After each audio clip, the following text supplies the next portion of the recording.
Yes sir. Okay ஒரு 5 minutes sir. மட்டும் gap நான் கனெக்ட் பண்ணிக்கிறேன்.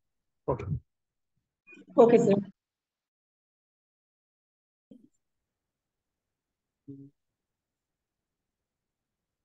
நான் லேப்டாப்ல கனெக்ட் ஆகிருக்கிறேன். கொஞ்சம் ஜஸ்ட் வெயிட் பண்ணுங்க, நான் என்னோட டேப் கனெக்ட் பண்ணிக்கிறேன். ஓகேவா?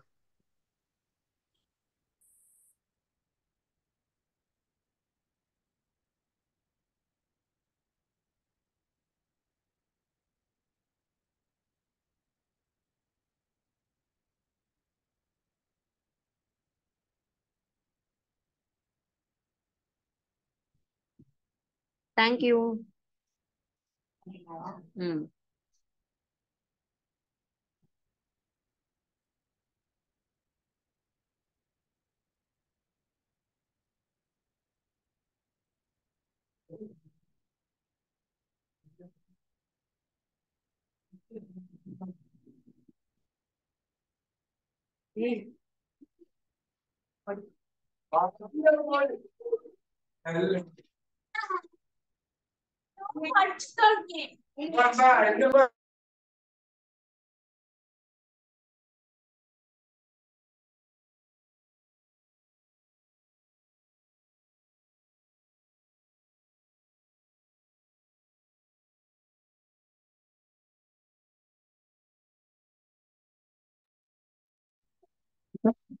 நான் ஃபர்ஸ்ட் என்ன இன்ட்ரோ பண்ணிக்கிறேன். என்னோட பேர் வந்து முகமது நசீம். நான் திருநெல்வேலி டிஸ்ட்ரிக்ட் கலெக்டரேட்ல வந்து டிஸ்ட்ரிக்ட் ப்ராஜெக்ட்ல வந்து அசிஸ்டன்ட் கோஆர்டினேட்டரா நான் வந்து ஒர்க் பண்ணிட்டு இருக்கிறேன்.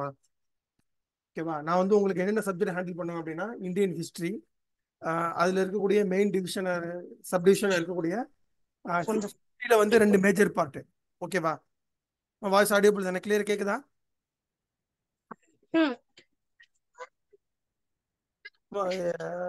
ஒரு ஆள் மைக்கை அன்மியூட் பண்ணிக்கோங்க எல்லாரும், நான் பேசும்போது நான் கிளாஸ் டிஸ்டர்ப் ஆகுது.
அஸ்ஸலாமு அலைக்கும்.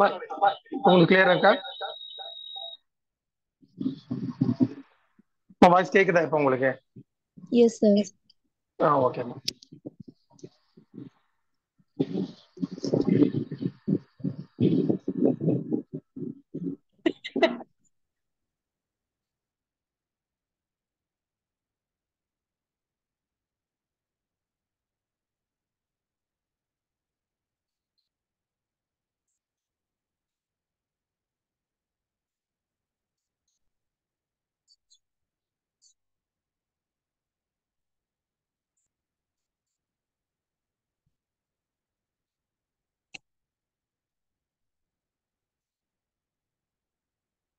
நீங்க ஆரம்பிக்கிறதுக்குள்ளேயே முடிஞ்சிடும் போல இருக்கே, வேலை கெடுது.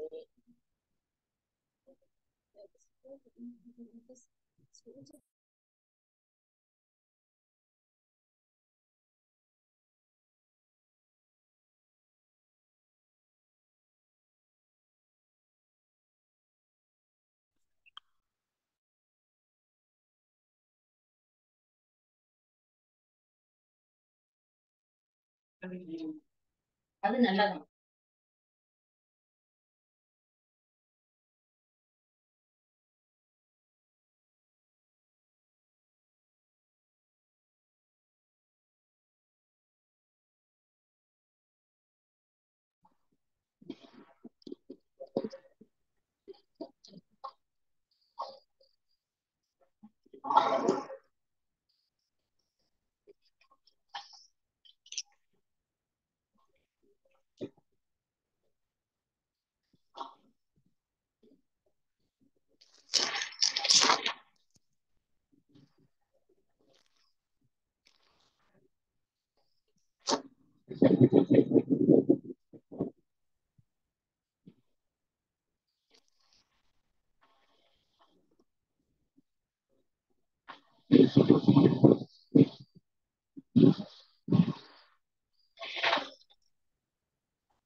குட் ஈவினிங்மா. நான் செஷன் ஸ்டார்ட் பண்ணிடலாம். ஓகேவா? ஆடியபிளா இருக்குல்ல? எல்லாருக்கும் கிளியரா கேக்குதா? Yes, Yes, sir. sir. ஓகேவா? நம்ம இந்த செஷன்ல வந்து நம்ம என்ன அப்படின்னா ஹிஸ்டரி பார்க்க போறோம். இதுல எதெல்லாம் பார்ப்போம் அப்படின்னா ஹிஸ்டரி வந்து யூபிஎஸ்சில எந்த அளவுக்கு கான்ட்ரிபியூட் பண்ணுது, நம்ம என்னென்ன போர்ஷன் படிக்கணும் அப்படிங்கிற எல்லா டீட்டெயிலுமே வந்து நம்ம என்ன செய்யலாம் அப்படின்னா பார்க்கலாம். சரியா?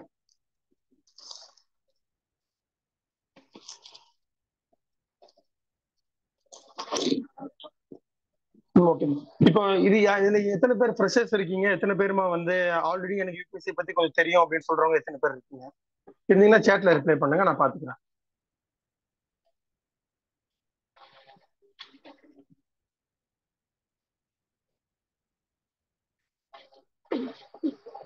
ஃப்ரெஷர்ஸ். ஓகே. இதுல டிகிரி முடிச்சவங்க எத்தனை பேருமா? கரண்ட் இயர் டிகிரி படிச்சுட்டு இருக்கிறவங்க, டிகிரி முடிச்சவங்க அப்படிங்கிறது எத்தனை பேர்? ஃப்ரெஷர்ஸ். Okay okay.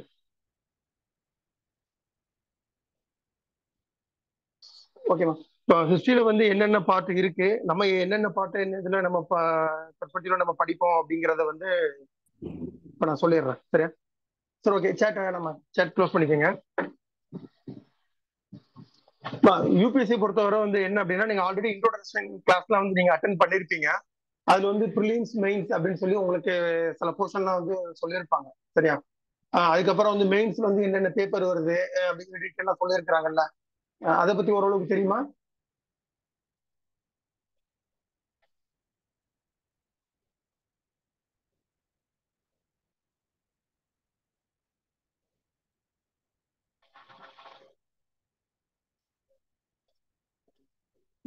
ஓகே பாருங்க.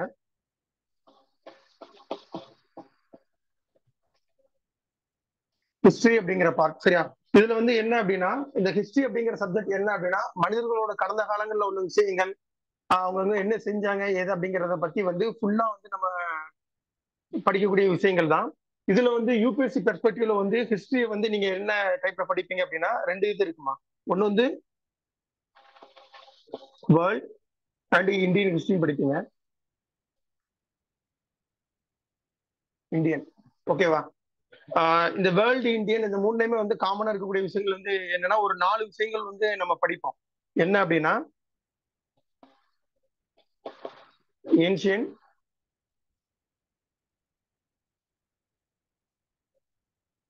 மிடிவல்,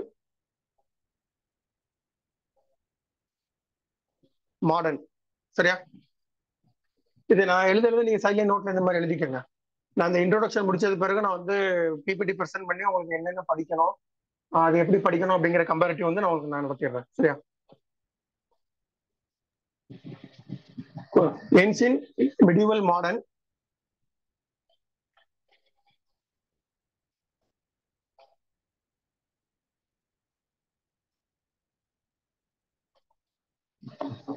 அடுத்து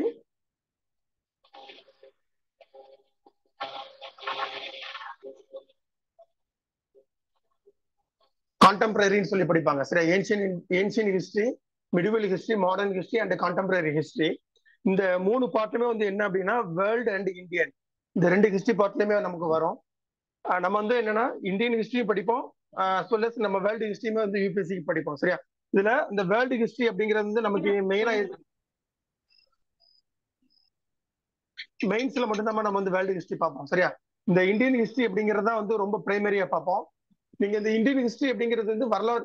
யாரோ மைக் அன்மியூட் பண்ணாம இருக்குமா? சார் மியூட் பண்ணாம இருக்கு, மியூட் பண்ணிக்கோங்க.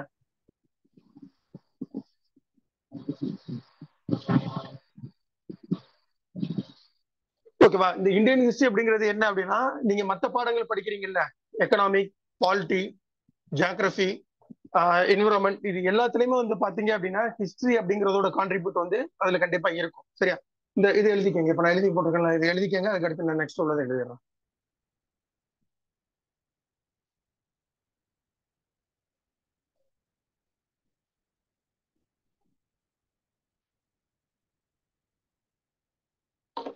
நீங்க நோட் பண்ணிட்டீங்க அப்படின்னா சேட்ல வந்து போட்டுருங்க. நான் அதை பார்த்து நான் அடுத்து நமக்கு ஆயிடலாம். சரியா?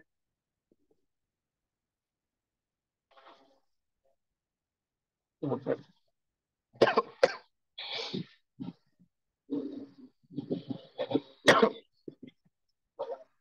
ஓகேவா?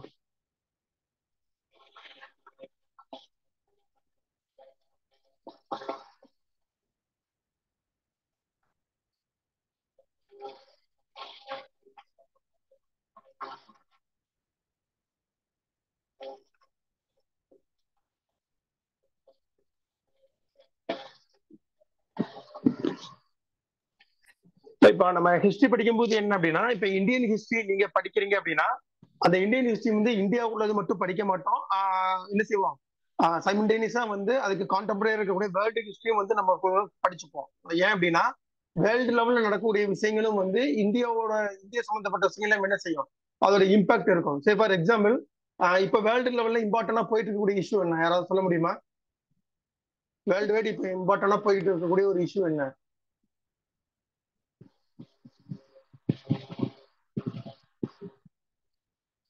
வேர்ல்டு வைடு கேட்கமா? Ukraine Russia war, okay one. வேற Israel Israel Palestine conflict. Israel Palestine war. சரியா, இப்போ இஸ்ரேல் பாலஸ்தீன் வாரோட இம்பாக்ட் வந்து இந்தியால இருக்கா?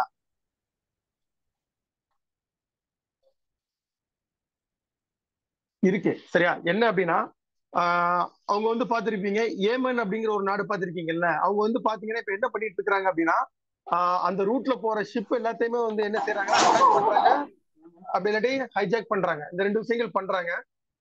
அது வந்து என்னன்னா ஒரு ரொம்ப முக்கியமான ஒரு ட்ரேட் ரூட். சரியா, அதுதான் வந்து என்னன்னா உலகத்திலேயே நடக்கக்கூடிய ட்ரேடுல மோர் தென் 50% ஆஃப் ட்ரேட் வந்து Europe to East Asian countries வந்து நடக்கக்கூடிய ட்ரேட் வந்து அந்த ரூட் வழியா தான் உங்களுக்கு நடக்கு. சரியா, இப்ப அது வந்து அவங்க லாக் பண்றதுனால என்ன ஆகுது அப்படின்னா இந்தியாவில் இருக்கக்கூடிய சில கமாடிட்டிஸ், அதாவது சில பொருட்களோட விலைகள் வந்து என்ன ஆகுது அப்படின்னா அதிகமாகுது. சரியா, இப்ப அதனாலதான் என்னன்னா நம்ம வரலாறு படிக்கும்போது என்ன செய்வோம் அப்படின்னா இந்தியாவுக்குள்ள ஒரு விஷயம் நடக்கு அப்படின்னா அது ஏதோ ஒரு வேர்ல்டுல நடந்த ஒரு விஷயோட இம்பாக்டா இந்தியால இருக்கும். சரியா, அப்போ என்னங்கிறதே நம்ம அப்பப்போ என்ன செய்வோம், கம்பேரிட்டிவ் ஸ்டடிஸ் வந்து பார்ப்போம். ஓகேவா, இப்போ ஏன் முக்கியமா வந்து இப்போ இந்தியாவில் உள்ள ஹிஸ்டரிஸ் என்ன அப்படின்னு நான் சொல்லிடுறேன். ஹிஸ்டரி வந்து ரெண்டு டைப்பா வந்து பிரிப்பாங்கம்மா. அனதர் இது ஹிஸ்டரி,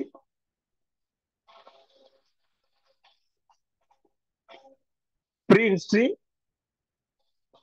போஸ்ட் ஹிஸ்டரின்னு சொல்லி என்ன செய்வாங்க.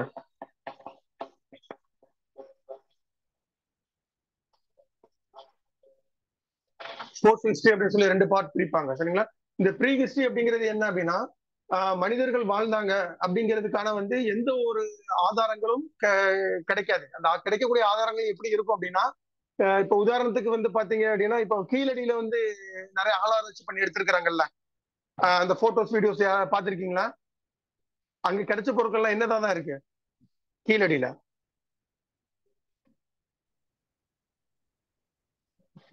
பாத்தீங்கன்னா அவங்க யூஸ் பண்ண அந்த மண்பாண்டத்தோட உடஞ்ச சில பார்ட்ஸ், அதுக்கப்புறம் வந்து சில ஹியூமன் அண்ட் அனிமல்ஸோட போனு, இந்த மாதிரி தான் கிடைச்சிருக்கு. அதாவது என்னன்னா இங்க வந்து மனிதர்கள் வாழ்ந்து இருக்கிறாங்க அப்படிங்கிறதுக்கான தடயங்கள் மட்டும்தான் இருக்கே தவிர அதை பத்தின முழுமையான என்னது எவிடன்ஸ் சான்றுகள் வந்து நமக்கு கிடைக்காது. சரி, அப்படி இருக்கக்கூடிய ஹிஸ்டரிஸ் வந்து என்ன அப்படின்னா ப்ரீ ஹிஸ்டரி அப்படின்னு சொல்லி நமக்கு சொல்லுவாங்க.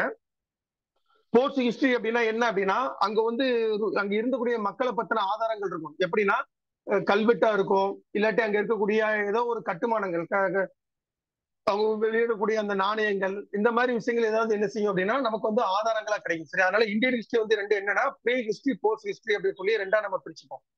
ஓகேவா, நோட் பண்ணிக்கோங்க. இந்த ப்ரீ ஹிஸ்டரியில தான் வந்து என்ன அப்படின்னா உங்களுக்கு வந்து அந்த கற்காலங்கள் பத்தி வரும், stone age, copper age, iron age, இது எல்லாமே வந்து உங்களுக்கு எதுல வரும் அப்படின்னா ப்ரீ ஹிஸ்டரியில தான் வரும். சரியா,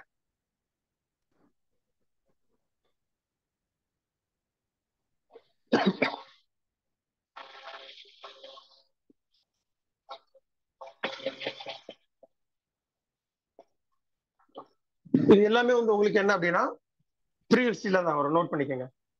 இதுலதான் வந்து நீங்க என்னன்னா கற்கால மனிதர்களை பத்தி ஃபுல்லா இதுலயே பாப்பீங்க. இதுல வந்து பழைய கற்காலம், புது கற்காலம் சொல்லி சொல்லுவாங்க. Old Stone Age, new Stone Age. அது வேற என்ன சொல்லுவாங்க அப்படின்னா பாலியோலித்திக், நியோலித்திக் அப்படிங்கிற ரெண்டு டேர்ம்ல சொல்லுவாங்க. யூபிஎஸ்சி பொறுத்தவரை வந்து இது நீங்க ரொம்ப டீப்பா படிக்க வேண்டிய அவசியம் இல்லை. சரியா, இதுல ஜஸ்ட் எந்தெந்த இடத்துல இருந்தாங்க அப்படிங்கறது பாப்பீங்க. இந்த பார்ட் வந்து உங்களுக்கு நம்ம கல்ச்சரல் பத்தி நம்ம படிக்கும் போதுதான் வந்து என்ன செய்யும் உங்களுக்கு வந்து ரொம்ப இம்பார்ட்டன்ட் இருக்கும். அதுவுமே வந்து பாத்தீங்க அப்படின்னா மெயின்ஸ்ல தான் கொஞ்சம் இம்பார்ட்டன்ட் அதிகமா இருக்கும். இந்த கேவ் பெயிண்டிங் பத்தி பாக்குறது, அது மாதிரிலாம் படிப்போம். அந்த காலத்துல குகையில வாழ்ந்த மனிதர்கள் என்ன செஞ்சிருப்பாங்கன்னா கல்லிலேயே வந்து அந்த குகையிலேயே வந்து படம் வரைஞ்சிருக்கிறது, இந்த மாதிரிலாம் பண்ணி வச்சிருப்பாங்க. அதை பத்தி எல்லாமே நம்ம பார்ப்போம். சரியா, அடுத்து இந்த காப்பர் ஏஜ் அப்படிங்கறதுலதான் வந்து நம்ம எதை பத்தி பார்ப்போம் அப்படின்னா ஐவிசின்னு சொல்லி சொல்லுவாங்க, இந்துஸ் வேலி சிவிலைசேஷன், சிந்து சமவெளி நாகரிகம் சொல்லி சொல்லுவோம்ல, அதை பத்தி நம்ம பார்ப்போம். அதுக்கடுத்து இந்த அயன் ஏஜ்ல வந்து எதை பத்தி பார்ப்போம் அப்படின்னா வேதாஸ் பீரியட்னு சொல்லி சொல்லுவாங்க. அப்படி இல்லைன்னா ஆரியன்ஸ் அப்படின்னு சொல்லி என்ன செய்வாங்க சொல்லுவாங்க, ஆரியர்கள். இவங்களை பத்தி நம்ம படிப்போம். சரி, நோட் பண்ணிக்கோங்கம்மா. இதுல ஸ்டோன் ஏஜ் வந்து நமக்கு ரொம்ப இம்பார்ட்டன்ட் இல்ல. காப்பர் ஏஜ்ல இருந்து தான் நம்ம என்ன செய்வோம் அப்படின்னா ஸ்டார்ட் பண்ணுவோம்.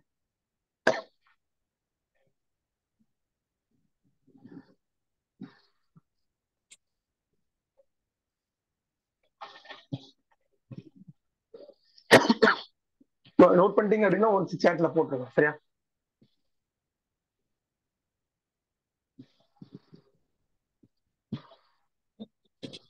என்ன எப்படி இருக்கு உனக்கு வச்சீங்கன்னா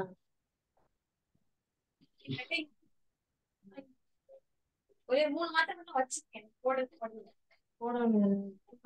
சரி அப்புறமா தேவை போடு நான் சோப்பு வாங்கி தரேன் அப்பப்ப நீ ட்ரெஸ்ஸை மாத்திட்டேன் இது பண்ண வேண்டியது அதுவும் பண்ண மாட்டேங்கிறேன் உனக்கு வாங்க சோப்பு அப்படியே இருந்துச்சு மியூட் பண்ணிட்டு உட்காருங்க. நீங்க அங்க பேசுறது எல்லாமே இங்க கேக்குது. யார் அது?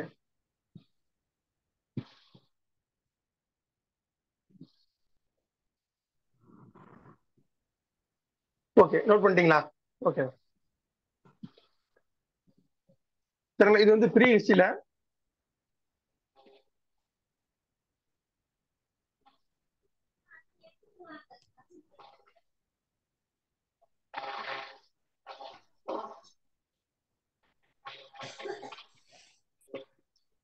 ஓகேமா. இந்த போஸ்ட் ஹிஸ்டரியில இருந்து நம்ம என்ன பார்ப்போம் அப்படின்னா, இதுலதான் வந்து என்னன்னா ரூலர்ஸ் சொல்லி வருவாங்க. அதாவது என்னன்னா ஒரு கவர்மெண்ட் ஃபார்ம் ஆகி அதை மக்களை ரூல் பண்றது அப்படிங்கிற போர்ஷனே வந்து ஸ்டார்ட் ஆகுறது வந்து உங்களுக்கு வந்து எதுல ஆரம்பிக்கும் அப்படின்னா போஸ்ட் இந்தியா அந்த இதுல ஆரம்பிக்கிறதா வந்து எங்களுக்குன்னா உங்களுக்கு போஸ்ட் இந்தியன் ஹிஸ்டரி வரும்.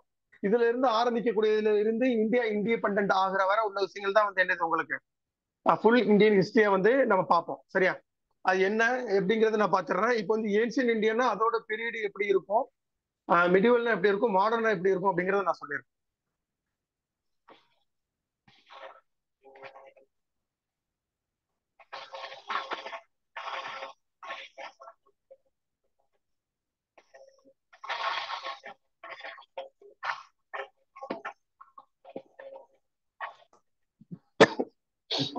டைம் டூரேஷனை பொறுத்தவரை வந்து என்ன அப்படின்னா ஏன்ஷியன் மிடிவல் மாடல் அப்படிங்கிறது எந்த டைம்ல ஆரம்பிச்சு எப்படி முடியுது அப்படிங்கறத மட்டும் நான் ஒரு சின்ன டிராயிங் மாதிரி நான் போட்டு உங்களுக்கு காட்டிடுறேன்.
ஓகேமா, கவனிங்க. இப்ப நான் வந்து மேல ஒரு லைன் வந்திருக்கேன் பாத்தீங்களா? இந்த லைன் அப்படிங்கிறது என்னன்னா 1,00,000 பிசில இருந்து ஸ்டார்ட் ஆகும்னு சொல்லுவாங்க. அது வந்து என்னன்னா தோராயமா தான் இருக்கும். அது வந்து நமக்கு என்ன அப்படிங்கிறது தெரியாது. உங்களுக்கு அதுல இருந்துதான் என்ன ஆகும் அப்படின்னா ஏன்ஷியன் ஹிஸ்டரி அப்படிங்கிறது ஸ்டார்ட் ஆகும். ஓகேவா? அதுல ஒரு பர்டிகுலர் பீரியடுக்கு பிறகு வந்து என்ன ஆகும்னா இந்த இதுல இருந்து உங்களுக்கு வந்து அந்த ரூலர்ஸ் வந்து வர ஆரம்பிச்சிருவாங்க. சரி, இது வந்து ப்ரீல இருக்கும், இது போஸ்ட்ல இருக்கும்.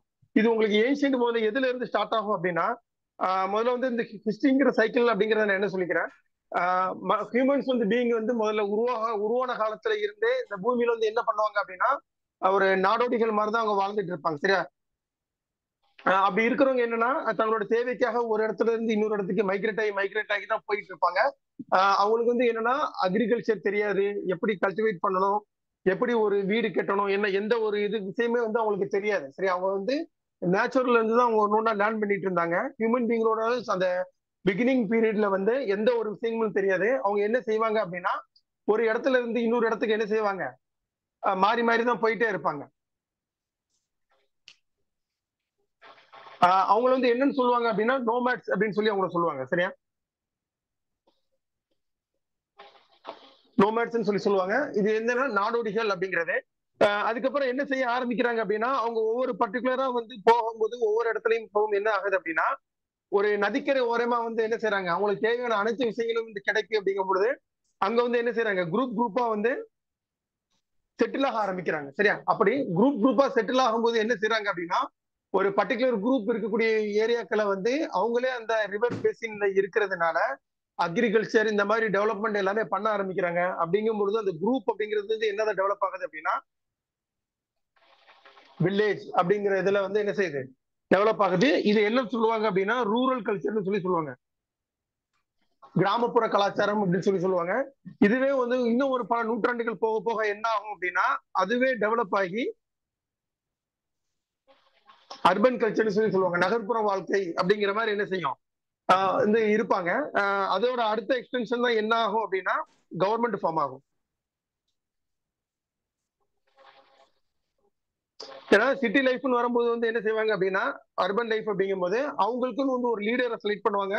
அவர் தான் என்ன செய்வாரு, ரூலரா இருப்பாரு. ஓகேவா, இதுதான் வந்து அந்த ஹிஸ்டரியோட சைக்கிளிக் வந்துட்டே இருக்கும். உங்களுக்கு நோமேட்ஸா இருப்பாங்க, அடுத்து வந்து ஒரு குரூப்பிங் ஃபார்ம் பண்ணுவாங்க, அடுத்து அவங்க வில்லேஜ் ஃபார்ம் ஆகும், அடுத்து அர்பன், அடுத்து ஒரு கவர்மெண்ட் ஃபார்ம் ஆகும். சரி, இந்த சைக்கிள் மட்டும் நீங்க இப்ப டிரா பண்ணிக்கோங்கம்மா.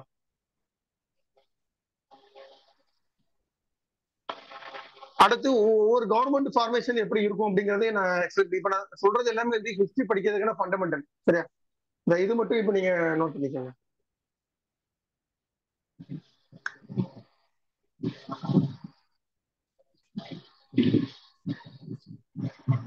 ஓகேவா,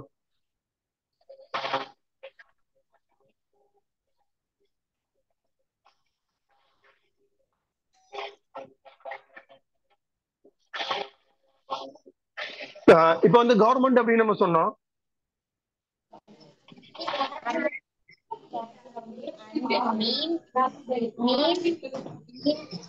மியூட் பண்ணிக்கங்க, யார் இது?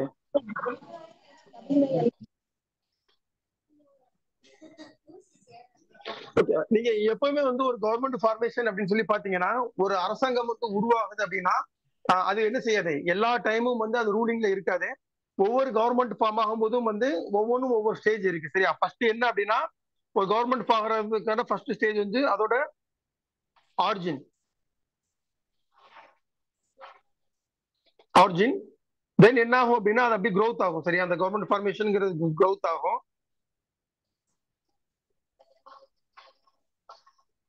அது ஒரு பர்டிகுலர் டைம்ல வந்து என்ன அப்படின்னா ரொம்ப ஹை பீக்ல இருக்கும், அவங்களோட ரூலிங் வந்து ரொம்ப ஹை பீக்ல இருக்கும். தென் என்ன ஆகும் அப்படின்னா இது வந்து growth ஆகும். சரியா, growth அந்த பர்டிகுலர் பீக்கு போன பிறகு என்ன ஆக ஆரம்பிக்கும் அப்படின்னா ஃபால் ஆக ஆரம்பிக்கும். இது ஹிஸ்டரி டேர்ம்ல என்னன்னு சொல்லுவாங்க அப்படின்னா டிக்ளைன் அப்படின்னு சொல்லி சொல்லுவாங்க. கடைசி அந்த கவர்மெண்ட் என்ன ஆகும் அப்படின்னா எண்ட் ஆயிரும். அடுத்து வந்து ஒரு நியூ வேற ஒரு ஆள் ரூல் பண்ணுவாங்க. திரும்ப அது ஆரிஜின் ஆகும், growth ஆகும், ஒரு ஹை பீக்ல இருக்கும், திரும்ப டிக்ளைன் ஆகும். இந்த சைக்கிளுக்கு வந்து ஒவ்வொரு கவர்மெண்ட் ஃபார்ம் ஆகும்போது வந்துட்டு இருக்கும். சரியா, இதையும் நோட் பண்ணிக்கோங்க. ஏன்னா நம்ம அடுத்தடுத்து பார்க்கும்போது என்னன்னா ரூலர்ஸ் வந்து முதல்ல ஒரு ரூலர்ஸ் வருவாங்க, அடுத்து அவங்கள டிஃபீட் பண்ணிட்டு அடுத்த ரூலர்ஸ் வருவாங்க. அது இந்த சைக்கிளிக் தான் உங்களுக்கு மாறி மாறி வரும். ஓகேவா, இதையும் பாத்துக்கங்க.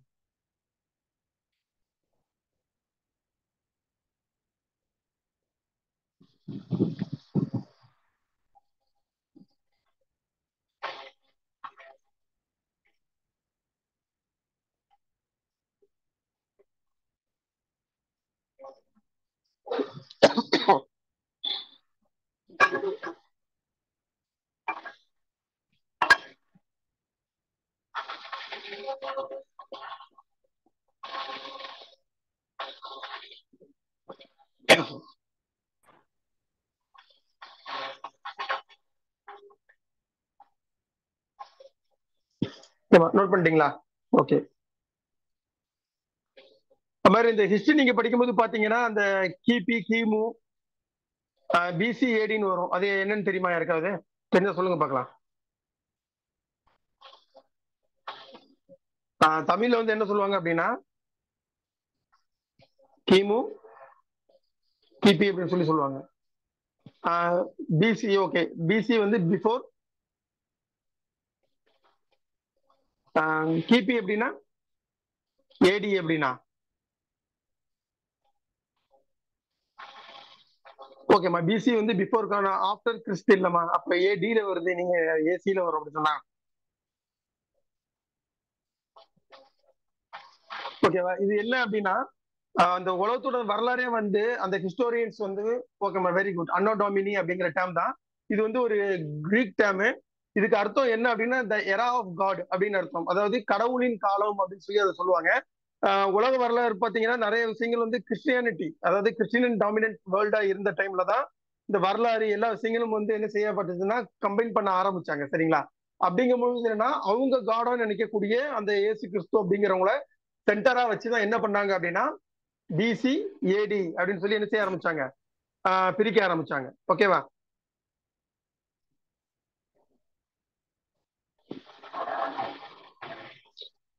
அதுல வந்து பாத்தீங்க அப்படின்னா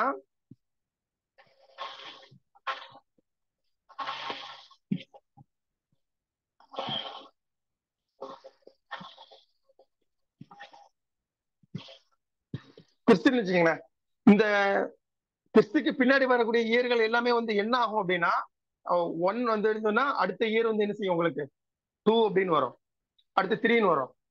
ஆனா நம்ம பிசில பார்க்கும்போது எப்படி பார்ப்போம் அப்படின்னா, என்னன்னா குறைஞ்சிக்கிட்டே வரும். இப்போ முதல்ல ஒரு ரூலர் ரூல் பண்ணதை வந்து 4th செஞ்சுரி அப்படின்னு சொன்னோம் அப்படின்னா, அடுத்து ஒரு ரூலர் வராரு அப்படின்னா அவரை என்னன்னு சொல்லுவோம் அப்படின்னா 3rd செஞ்சுரி பிசி அப்படின்னு தான் சொல்லுவோம்.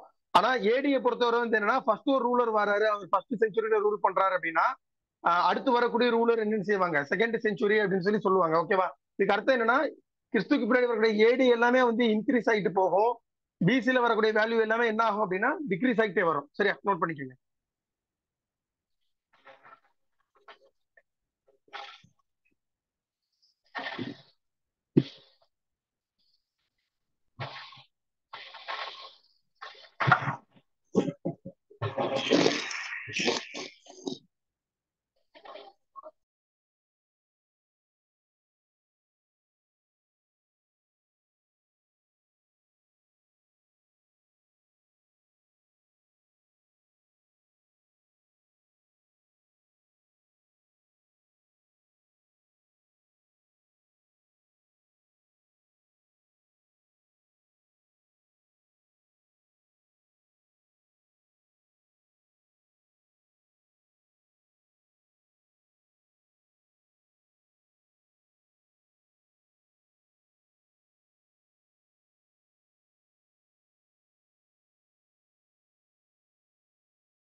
ஓகேமா, நோட் பண்ணிட்டீங்கல்ல?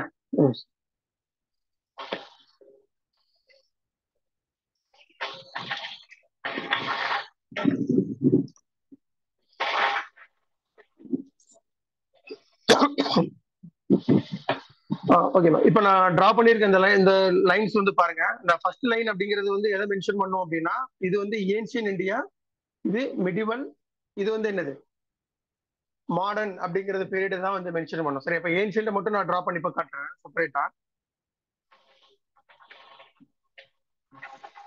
இது வந்து பாத்தீங்கன்னா இதுலதான் வந்து நமக்கு என்ன செய்யும், அந்த டைம் டூரேஷன் நமக்கு தெரியாது, அதுல இருந்தா நமக்கு ஸ்டார்ட் ஆகும். இதுலதான் வந்து பாத்தீங்க அப்படின்னா அந்த ஸ்டோன் ஏஜ் அப்படிங்கிறது, ஸ்டோன் ஏஜ்ல ஸ்டார்ட் ஆகி என்ன ஆகும் அப்படின்னா இதுல வந்து கடைசியா வந்து 1206 ஏடி இந்த வருஷம். சரியா? இந்த இயர்ல என்ன ஆகுது அப்படின்னா அந்த பண்டைய கால வரலாறு ஏன்ஷியன் இந்தியா அப்படிங்கிற ஹிஸ்டரி வந்து கம்ப்ளீட்டா வந்து முடியும். ஓகேவா? இப்போ ஹிஸ்டரியை பொறுத்தவரை வந்து என்ன அப்படின்னா அது ஒரு ரிலே ரேஸ் மாதிரி. சரியா?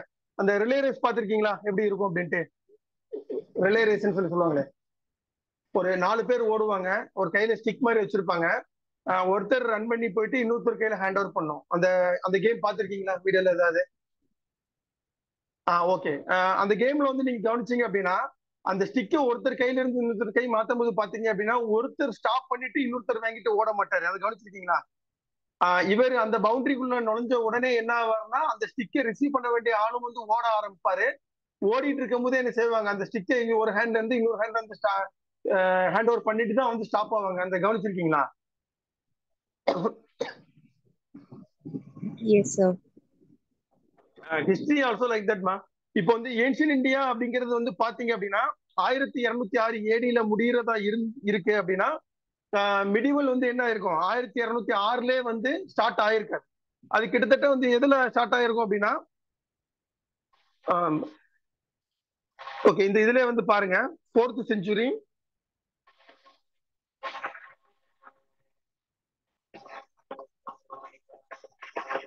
4th century BC. இதுலதான் வந்து என்னன்னா உங்களுக்கு அந்த ரூலிங் வந்து வர ஆரம்பிச்சுருவாங்க. சரியா? அவங்க என்ன சொல்லுவாங்க அப்படின்னா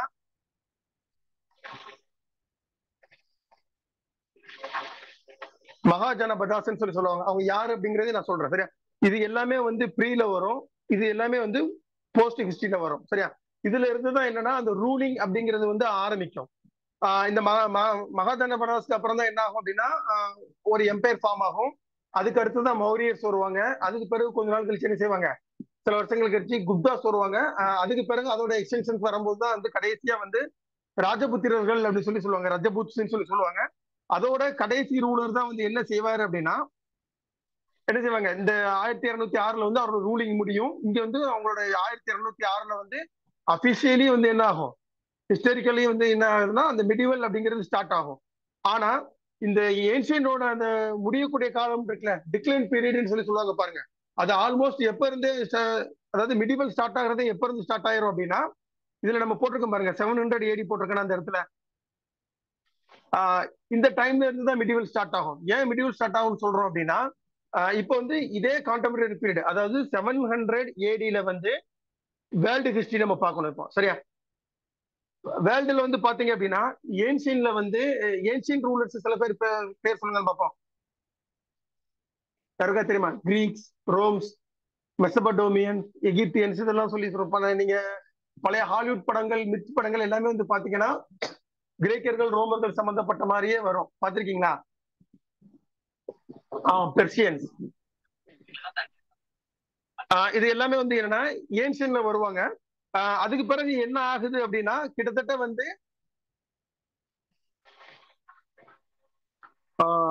620 AD இது வந்து வேர்ல்டு வைடா வந்து ஒரு பெரிய சேஞ்சஸ் நடக்கக்கூடிய விஷயங்கள் என்ன அப்படின்னா இஸ்லாமிக் ரூல், அதாவது முஸ்லீமோட ரூல்ஸ் வந்து வேர்ல்டுல வந்து ஸ்டார்ட் ஆகுது. மதீனா அப்படிங்கிற ஊர்ல வந்து ப்ராஃபெட் முகமது ஸல்லல்லாஹு அலைஹி வஸல்லம் அவங்க என்ன செய்றாங்க, அவங்க வந்து ஒரு எம்பையர் வந்து ஃபார்ம் பண்றாங்க. சரியா? அதுக்கு பிறகு அவங்க என்ன ஆகுறாங்க அப்படின்னா 632 AD அதுல வந்து அவங்க டெத் ஆயிட்டாங்க. சரிங்களா? இந்த டெத்துக்கு பிறகுதான் வந்து என்ன ஆகுது அப்படின்னா வேர்ல்டு வைடு வந்து ஒரு ஆட்சி மாற்றம் அப்படிங்கிறது வருது. கிட்டத்தட்ட அதுக்கு பிறகு வரக்கூடிய ரூலர்ஸ் இருக்காங்க, அவங்க என்னன்னு சொல்லுவாங்க அப்படின்னா ராஷுதீன் கிலாஃபத் அப்படின்னு சொல்லுவாங்க. சரிங்களா? அவங்க என்ன பண்றாங்க அப்படின்னா இந்த கிரீக், ரோம், பெர்ஷியன் இவங்க எல்லாரையுமே டிஃபீட் பண்ணி வேர்ல்டு வைடு, அதாவது இப்ப இருக்கக்கூடிய அந்த அரேபியன் பெனின்சுலா இருக்கு பாருங்க, அது இப்ப இருக்கக்கூடிய ஈரான், ஈராக், ஜோர்டான், பாலஸ்தீன், அதே மாதிரி லெபனான், இஸ்ரேல், இந்த எல்லா ஜோனையும் வந்து அவங்க என்ன பண்றாங்க அப்படின்னா அவங்க கேப்சர் பண்ணி ஒரு ரூலிங் ஃபார்ம் பண்றாங்க. அதுக்கு பிறகு இவங்களோட எக்ஸ்டென்ஷனா வந்து யாரு வராங்க அப்படின்னா அப்பாசியாக்கள் அப்படிங்கிறவங்க முவாவியா அப்படிங்கிறவங்க, முவாவியாக்கள் சொல்லி ரூலர் வராங்க. அவங்க கிட்டத்தட்ட வந்து இப்ப இருக்கக்கூடிய அந்த ஸ்பெயினையுமே கேப்சர் பண்ணி இந்த வேர்ல்டுலேயே one of the biggest empire வந்து என்ன செய்யறாங்க, ஃபார்ம் பண்றாங்க. அதுக்கு பிறகு வந்து அந்த ரூலிங் டைம் அப்படிங்கிறது தான் வந்து என்ன வேர்ல்டு வைடு வந்து 700 AD அப்படிங்கிற அந்த டைம். சரியா? அப்ப என்ன ஆகுது அப்படின்னா அக்யூரேட்டா சொல்றதா இருந்தா 732 AD அப்படிங்கறதெல்லாம் வந்து என்ன அப்படின்னா அந்த அப்பாசியாக்கள் கீழே இருந்த ஒரு கவர்னர், அவரோட படை தளபதி வந்து முகமது பின் காசிம் அப்படின்னு சொல்லுவாங்க. அவர் என்ன பண்றாரு அப்படின்னா இந்தியன் சப்கான்டினென்ட் மேல வந்து என்ன செய்யறாரு, படையெடுக்கிறாரு. இந்த இந்தியன் சப்கான்டினென்ட் அப்படின்னா அதோட மீனிங் என்னன்னா இப்ப இருக்கக்கூடிய ஆப்கானிஸ்தான், பாகிஸ்தான், இந்தியா, மியான்மர், நேபாள், பூட்டான், இப்ப இருக்கக்கூடிய பங்களாதேஷ், இது எல்லாமே சேர்ந்த பகுதி தான் வந்து என்னது உங்களுக்கு வந்து இந்தியன் சப்கான்டினென்ட் சொல்லி சொல்லுவாங்க, இந்திய துணைக்கண்டம் அப்படிங்கிறது. அலெக்சாண்டர்லாம் வந்து பிசிலே வந்துருவாங்க. இப்ப நான் வந்து ஏடி நான் சொல்லிட்டு இருக்கிறேன், சரியா?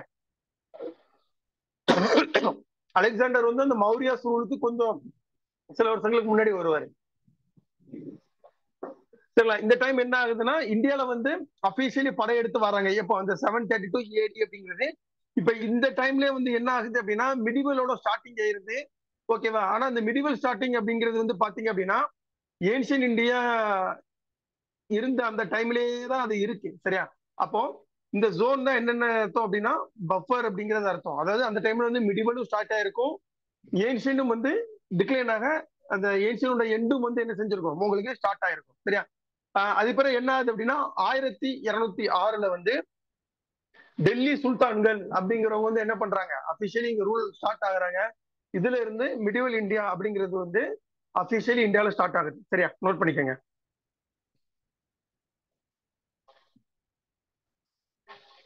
அடுத்து மிடிவலோட அந்த மிடிலே வந்து பாத்தீங்கன்னா உங்களுக்கு மாடர்ன் ஸ்டார்ட் ஆயிரும். அதாவது என்னன்னா யூரோப்பியன்ஸ் வந்து வர ஆரம்பிச்சிருவாங்க, சரியா? அது எப்பங்கிறதையும் நான் சொல்றேன்.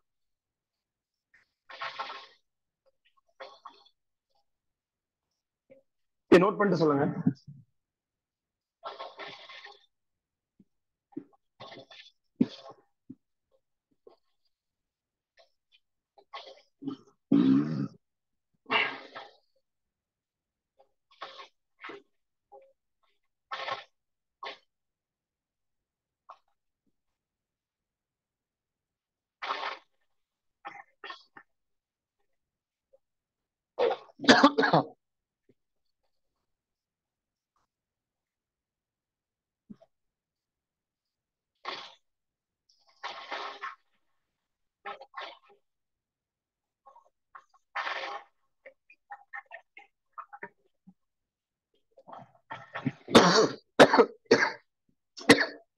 பண்ணிட்டீங்களா?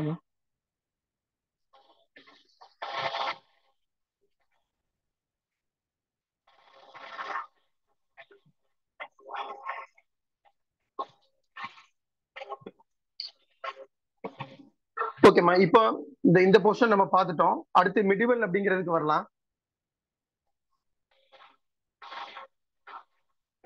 சரிங்களா? நம்ம வந்து மிடிவல் வந்து நம்ம எப்போ ஸ்டார்ட் ஆகுது அப்படின்னு சொல்லுவோம். நம்ம வந்து 700 AD அப்ராக்சிமேட் வச்சுட்டோம்னா அக்யூரேட்டா பார்த்தோம் அப்படின்னா 732 AD தான் முகமது பின் காசிம் இந்தியா மேல படையெடுத்து வந்தது. அது முடியறது வந்து நம்ம எப்போ அப்படின்னு சொல்லி பார்த்தோம் அப்படின்னா 1857, ஓகேவா? இப்போ இந்த காலகட்டங்கள்ல வந்து பாத்தீங்க அப்படின்னா அந்த வெளிநாட்டுல இருந்து படையெடுத்து வருவாங்க. நம்ம முகமது பின் கசினி வருவாரு, அடுத்து வந்து பாத்தீங்கன்னா முகமது கோர், இவங்க எல்லாம் வந்து வருவாங்க. இதுல அக்யூரேட்டா வந்து ஸ்டார்ட் ஆகுறது எப்போ அப்படின்னா 1206.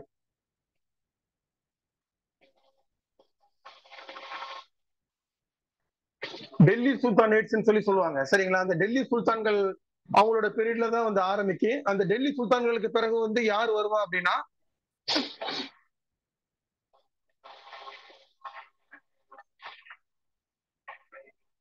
முகல்ஸ் சொல்லி வருவாங்க, சரிங்களா? இந்த பீரியடு இதுதான் வந்து மெயினா நம்ம பார்க்கக்கூடியது. மிடிவல் வந்து ரொம்ப மெயினா பார்க்கக்கூடிய இவங்களை பத்தி பார்ப்போம், சரியா?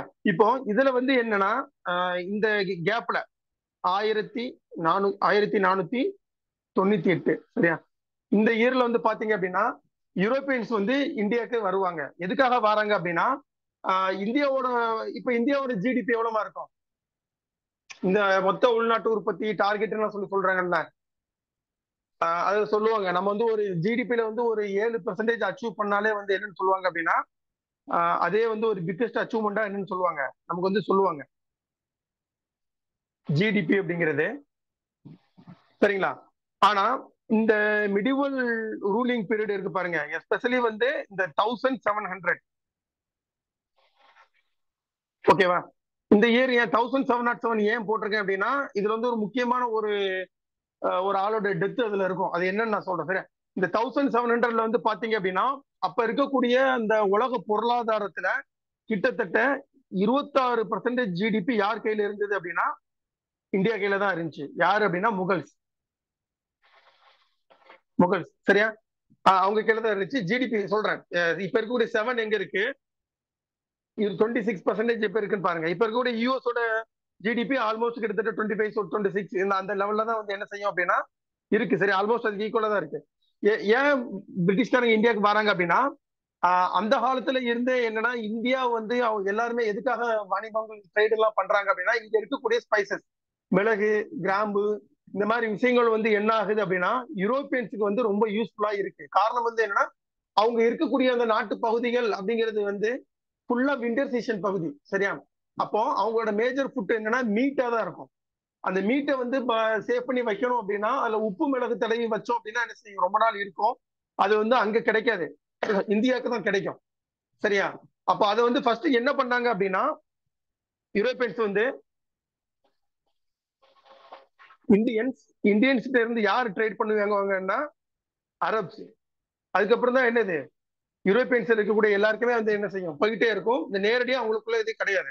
அந்த 1498 அந்த காலகட்டங்களுக்கு முன்னாடி என்ன நடக்குது அப்படின்னா, நான் சொன்னேன்ல அந்த இஸ்லாமிக் எம்பையர் வந்து பாமாக ஆரம்பிச்சிச்சு அப்படிங்கும் பொழுது கிட்டத்தட்ட யூரோப்புக்கு போகக்கூடிய முக்கிய இடங்கள், இப்ப இருக்கக்கூடிய டர்க்கி, அதாவது துருக்கி எல்லாத்தையுமே கேப்சர் பண்ணி லேண்ட் ரூட் என்ன பண்ணிடுறாங்க, லாக் பண்ணிடுறாங்க. சரியா? அப்படி லாக் பண்ண என்ன ஆகுது அப்படின்னா, இப்போ யூரோப்பியன்ஸுக்கு வந்து அரப்ஸ் வைக்கிறதா ரேட்டு, இங்க ஒரு ரேட் வைங்க அவங்க ஹை ரேட்ல வித்தாங்க அப்படின்னா அதை யூரோப்பியன்ஸ் வந்து வாங்கி தான் ஆகணும். அந்த டைம்ல வந்து இருந்த யூரோப் கண்ட்ரிஸ் எல்லாமே வந்து பாத்தீங்க அப்படின்னா ரொம்ப போர் கண்ட்ரிஸ் தான். அப்ப என்ன முடிவு எடுக்கிறாங்க அப்படின்னா, இந்தியாவுக்கு வந்து கடல் ரூட்டு நம்ம போகணும் அப்படின்னு சொல்லி முத வந்து போர்ச்சுகீஸ் அப்படிங்கிற நாட்டுல உள்ள வாஸ்கோடா காமா அப்படிங்கிறது வந்து என்ன பண்றாரு, இந்தியால வந்து லேண்ட் ஆகுறாரு. இப்ப இருக்கக்கூடிய கேரளால வந்து லேண்ட் ஆகுறாரு. அந்த வருஷம் தான் வந்து என்னது 1498. இவங்க வர ஆரம்பிச்சதுல இருந்தே என்ன ஆகுது அப்படின்னா, அந்த மாடர்ன் ஹிஸ்டரி அப்படிங்கிறதோட ஸ்டார்டிங் வந்து ஸ்டார்ட் ஆக ஆரம்பிச்சிருது.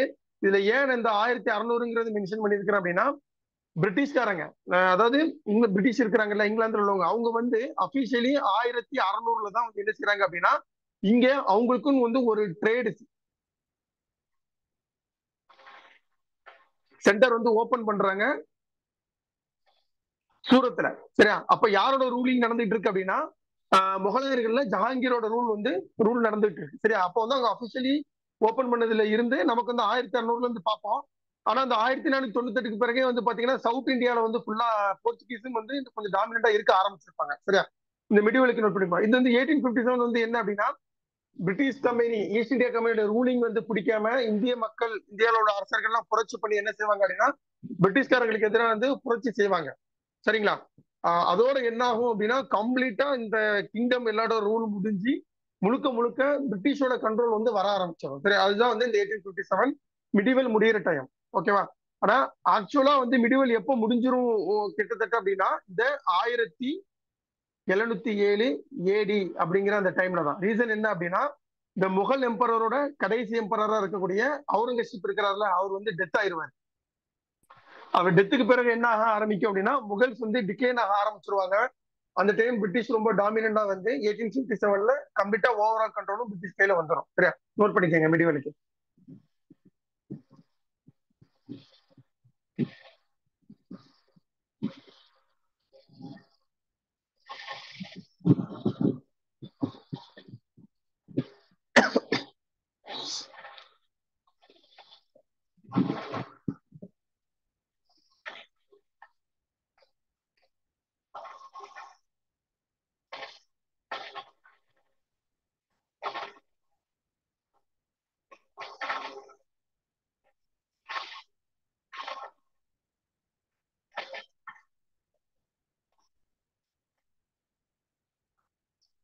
நோட் பண்ணிட்டீங்களா?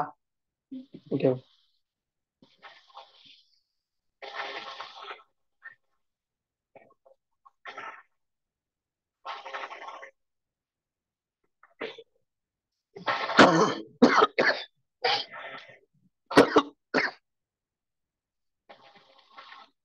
அடுத்து இந்த மாடர்ன் பீரியட் அப்படிங்கிறது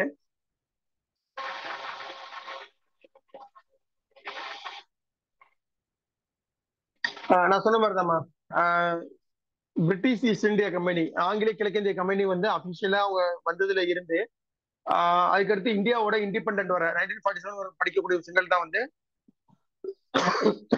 மாடர்ன் இந்தியான்னு சொல்லி பார்ப்போம். இதுல அக்யூரேட்டா சொல்றதா இருந்தா மாடர்ன் அப்படிங்கிறது வந்து எதுல இருந்து ஸ்டார்ட் ஆகும் அப்படின்னா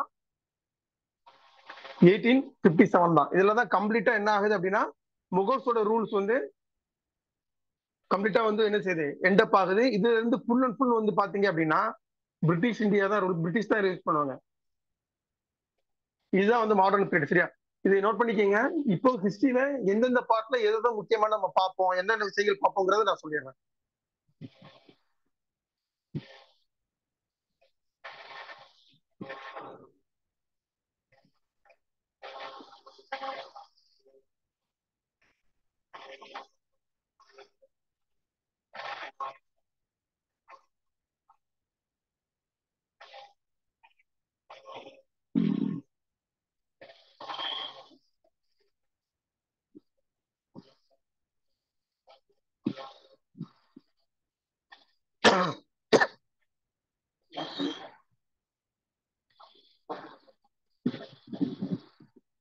நோட் பண்ணிட்டீங்களா?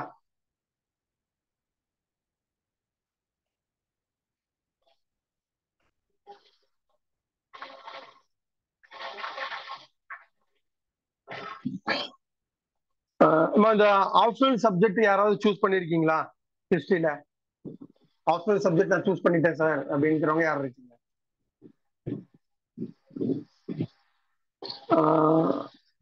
என்ன சப்ஜெக்ட் சூஸ் பண்ணிருக்கீங்க?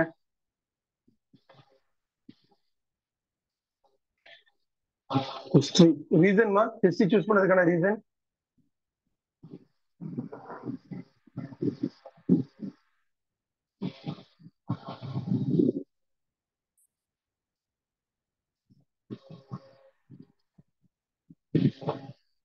ஆக்சுவலி இப்போ இங்க கிளாஸஸ்ல இருக்கிற எல்லாருக்குமே வந்து பாத்தீங்கன்னா அதிகபட்சம் வந்து உங்களுக்கு வந்து ஒரு அதிகபட்சம் வந்து பாத்தீங்கன்னா ஒரு மேக்ஸிமம் இருக்கிறவங்களுக்கே ரொம்ப மேக்ஸிமம் ஏஜ் அப்படிங்கிறது வந்து ஒரு 22 தான் இருக்கும்னு சொல்லி நான் நினைக்கிறேன். கரெக்டாமா? அதே மாதிரி டிகிரி முடிச்சு பிஜி பண்றவங்க அப்படிங்கிற 22 தான் இருக்கும். இதுதான் வந்து நீங்க யூபிஎஸ்சி படிக்கிறதுக்கு சூஸ் பண்ணதுக்கான கரெக்டான டைம். சரியா, இப்போ இருந்து ஒரு 2 or 3 years இல்ல 4 years நீங்க ஸ்பெண்ட் பண்ணி யூபிஎஸ்சி கிளியர் பண்ணிட்டீங்க அப்படின்னா, அதாவது 25 வயசுக்குள்ள நீங்க கிளியர் பண்ணிட்டீங்க அப்படின்னா உங்களோட பொசிஷன் அப்படிங்கிறது வந்து என்ன ஆகும் அப்படின்னா ரொம்ப ஹை லெவல்ல இருக்கும். 18ங்கிறது ஓகே தான், மினிமம் ஏஜ் 18 எப்படி இருக்கும், 17 18 இருக்கும். மேக்ஸிமம் ஏஜ் நான் சொல்றேன். சரி, யூபிஎஸ்சி உங்களுக்கு 21 வயசு முடிஞ்சிருக்கணும். இப்போ 18 வயசு அப்படின்னா கண்டிப்பா நீங்க வந்து யூஜிஓ இப்ப வந்து ஒரு ஃபர்ஸ்ட் இயர் செகண்ட் இயர் அந்த மாதிரி தான் படிச்சுட்டு இருப்பீங்க. சரிங்களா? அப்படி இருந்ததுன்னா இது வந்து நீங்க கரெக்டான டைம் சூஸ் பண்ணிருக்கீங்க. ஓகேவா? இப்போ நீங்க 25 வயசுக்குள்ள வந்து நீங்க யூபிஎஸ்சி கிளியர் பண்ணி ஐஏஎஸ்லாம் வாங்கிட்டீங்க அப்படின்னா உங்களோட அந்த ரிட்டையர்மெண்ட் வயசு அதாவது 55+ தொடரும்போது வந்து இந்தியாவில இருக்கக்கூடிய ஹையஸ்ட் போஸ்டிங்ல நீங்க என்ன செய்யலாம், உட்காரலாம். இப்ப தமிழ்நாடா இருந்தா சீஃப் செக்ரட்டரி நம்ம இறையன்பு இருந்தார்ல அந்த போஸ்டிங்ல உட்காரலாம். அதே மாதிரி சென்ட்ரல் கவர்மெண்ட் இதுல போயிடுச்சு அப்படின்னா கேபினெட் செக்ரட்டரி, சீஃப் செக்ரட்டரிலேயே வந்து என்ன செய்யலாம், சென்ட்ரல் கவர்மெண்ட்லேயே வந்து போகலாம். ரொம்ப ஹையஸ்ட் பவர் உள்ள போஸ்டிங் அதெல்லாம் போறதுக்கான வாய்ப்புகள் இருக்கு. சரி, அதனால கரெக்டா யூட்டிலைஸ் பண்ணிக்கோங்க.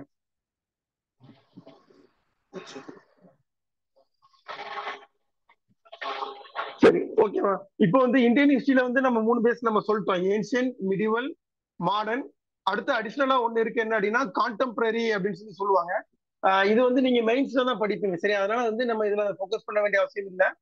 அதுக்கடுத்து ரொம்ப முக்கியமான டாபிக் அப்படிங்கிறது வந்து என்ன அப்படின்னா இந்தியன் கல்ச்சர் தான். ஓகேவா? இப்போ இந்தியன் கல்ச்சர்ல வந்து என்னென்ன மாதிரி கொஸ்டின்ஸ் இருக்கும், எப்படி இந்தியன் கல்ச்சர் அப்ரோச் பண்ணணும் அப்படிங்கறத சொல்லிடுறேன். இப்ப அதுக்கு முன்னாடி வந்து ஹிஸ்டரியில ஏன்ஷியன்ல எப்படி எப்படி படிக்கணும், என்ன படிக்கணும், எது முக்கியமான டாபிக் அதெல்லாம் நான் சொல்லிடுறேன். நோட் பண்ணிக்கோங்க.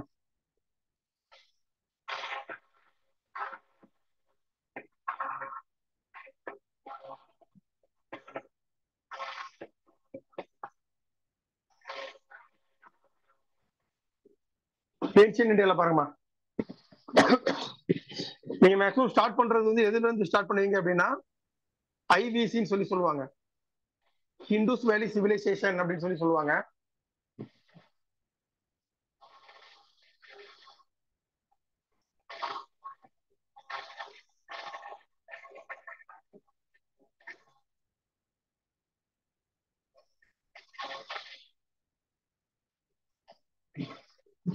ஓகேவா? அடுத்து இம்பார்ட்டன்ட் டாபிக் அப்படிங்கிறது வந்து என்ன பாப்பீங்க அப்படின்னா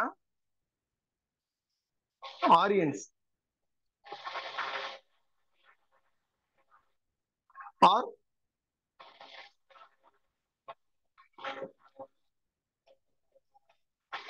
வேதாஸ் பீரியட் அப்படின்னு சொல்லி சொல்லுவாங்க, வேத காலம் அப்படின்னு சொல்லி சொல்லுவாங்க.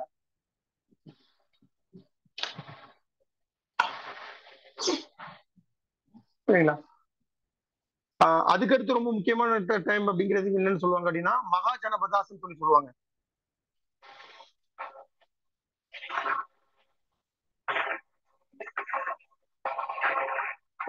மகா ஜனபதாஸ், தமிழ் வந்து மகா ஜனபதங்கள் சொல்லி சொல்லுவாங்க.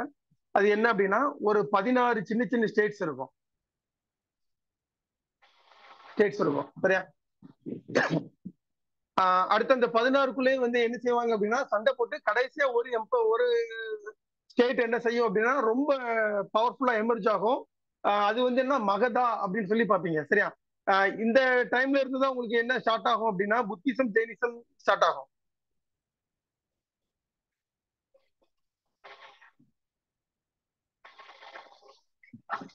புத்தா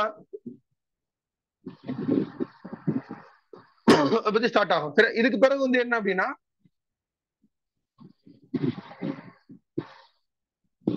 மௌரியன்ஸ் சொல்லி சொல்லுவாங்க. மௌரிய எம்பையர். இதுலதான் வந்து அசோகா அவரெல்லாம் பத்தி நம்ம பார்ப்போம்.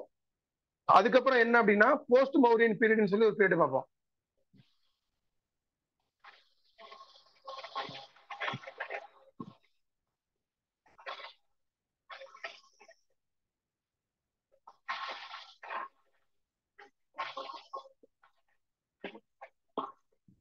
போஸ்ட் மௌரியன் அப்படின்னு சொல்லுவாங்க. என்ன அப்படின்னா இந்த மௌரியர்களுக்கு பிறகு வந்து ரூல் பண்ணவங்க யாருமே வந்து ஒரு பெரிய லெவல்ல பண்ணிருக்க மாட்டாங்க. அதனால அதுல யாரும் ஸ்பெசிபிக்கா சொல்லாம நிறைய ரூலர்ஸ் அந்த டைம்ல ஒரே டைம்ல ரூல் பண்ணிருப்பாங்க. சரிங்களா? அதனால வந்து என்னன்னா மௌரியர்களுக்கு பின்னால் ஆட்சி செய்தவர்கள் அப்படிங்கிறத மென்ஷன் பண்றதுக்காக போஸ்ட் மௌரியன்ஸ் சொல்லி அதை என்ன செய்வாங்க சொல்லுவாங்க.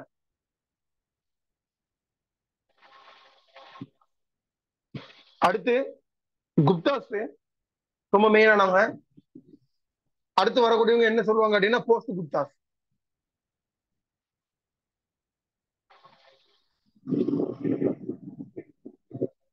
இவங்களோட அந்த எக்ஸ்டென்ஷன் தான் வந்து உங்களுக்கு என்ன செய்யும் அப்படின்னா அந்த ரஜபுத்ஸ் அப்படின்னு சொல்லி ரஜபுத்திரர்கள்னு வருவாங்க.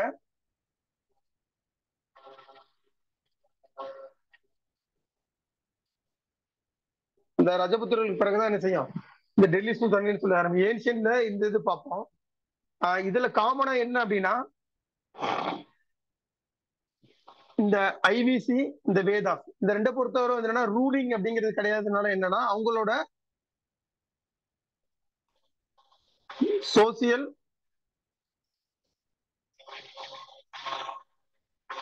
எக்கனாமிக்கல் கண்டிஷன்ஸ் வந்து நம்ம பார்ப்போம். சரியா? மெயினா இந்த சோசியல்னா இதுல என்ன பார்ப்போம் அப்படின்னா அவங்களோட லைஃப் ஸ்டைலு, அடுத்து அங்க உமன்ஸுக்கு அவங்க எந்த அளவுக்கு இம்பார்ட்டன்ஸ் கொடுத்தாங்க அப்படிங்கிறது இருக்கும். உதாரணம் இந்த ஐவிசி டைம்ல வந்து பாத்தீங்கன்னா அங்க இருக்கக்கூடிய உமன்ஸ்க்கு வந்து நிறைய நல்ல ரெஸ்பெக்ட் கொடுத்திருப்பாங்க. அவங்களுக்கு வந்து நிறைய ப்ரிவிலேஜஸோட நல்ல ஒரு இண்டிபெண்டா இருந்திருப்பாங்க. ஆனா அந்த வேதாஸ் பீரியட்லயுமே வந்து பாத்தீங்கன்னா லேட்டர் வேதிக் பீரியட்ல வந்து பாத்தீங்கன்னா பெண்களை வந்து ஒரு அடிமை மாதிரி தான் வச்சு நடத்துவாங்க. இப்ப அதை பத்தி கேட்பாங்க. சரிங்களா?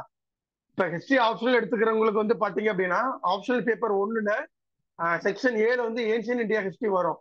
அதுல ஒரு கொஸ்டின் கண்டிப்பா இந்த ரெண்டு இதுல இருந்து சேர்ந்து இருக்கும். ஒண்ணு இதோட சோசியல் லைஃப் இல்ல எக்கனாமிக்கல் லைஃப் பத்தி இருக்கும், இல்லாட்டி வேதாஸோட சோசியல் லைஃப் கண்டிஷன் பத்தி இருக்கும். அப்படி இல்லைன்னா இந்த ரெண்டையும் கம்பேரிட்டிவ் பண்ணி இருக்கும். சரியா?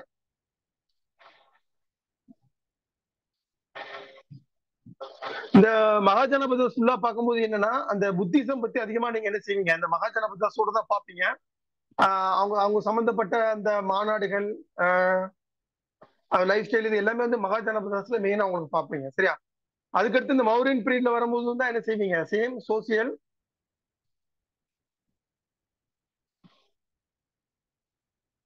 எக்கனாமிக்கல்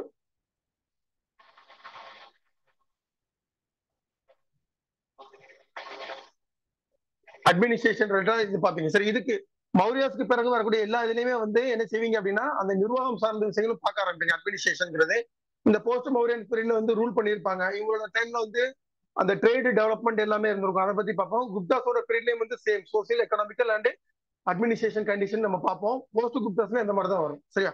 நோட் பண்ணிக்கோங்க. அதே மாதிரி கல்ச்சரல் வந்து பார்க்கும்போது என்ன அப்படின்னா புத்திசம் ஜெயினிசம் ரிலேட்டடா இவங்க எல்லாம் கான்ட்ரிபியூட் பண்ணி கட்டின அந்த டெம்பிள்ஸ் அந்த மாங்ஸ் இது எல்லாமே நம்ம பார்ப்போம். சரியா? இந்தியன் கல்ச்சர்னு வரும்போது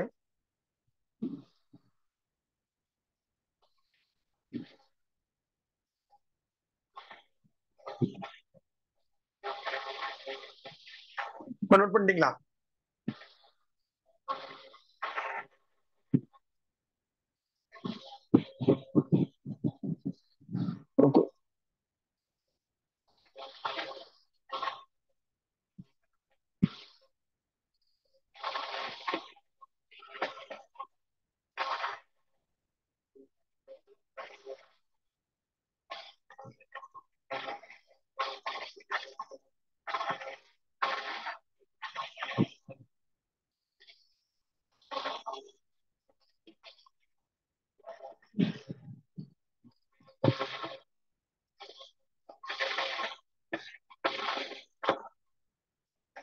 அடுத்து மிடில் இந்தியா பாருங்க. இதுல வந்து உங்களுக்கு எதுல இருந்து ஸ்டார்ட் ஆகும் அப்படின்னா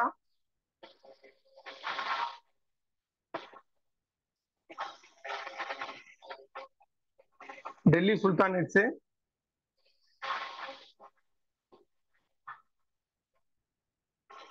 முகல்ஸ், சரிங்களா, நார்த்ல வருவாங்க. அதுக்கு அவங்கள்ட்ட சவுத்லயே வந்து பாத்தீங்க அப்படின்னா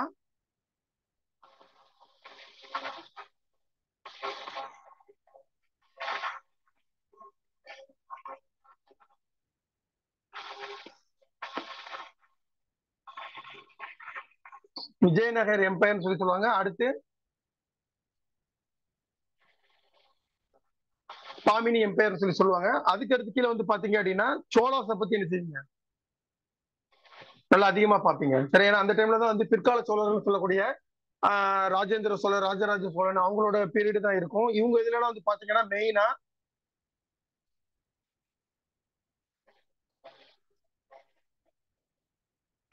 அட்மினிஸ்ட்ரேஷன் ரிலேட்டடாக ரொம்ப அதிகமா பார்ப்போம். மற்ற இதுலயுமே வந்து அவங்களோட எல்லாத்துலயுமே வந்து சோசியல் எக்கனாமிக்கல் கண்டிஷனு, அவங்களோட அட்மினிஸ்ட்ரேஷன், கான்ட்ரிபியூஷன், கல்ச்சர் அப்படி சொல்லி நம்ம என்ன செய்வோம், நம்ம பார்ப்போம். இவங்க தான் மெயின் ரூலர்ஸ். இவங்களோட பீரியட்ல தான் வந்து கீழே இருக்கக்கூடிய இந்த subordinate rulers, other independent rulers என்ன அப்படிங்கறதெல்லாம் நம்ம வந்து பார்ப்போம். சரியா?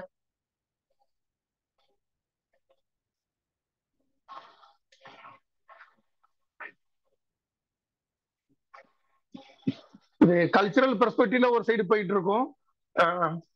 ஒரே நிமிஷம்.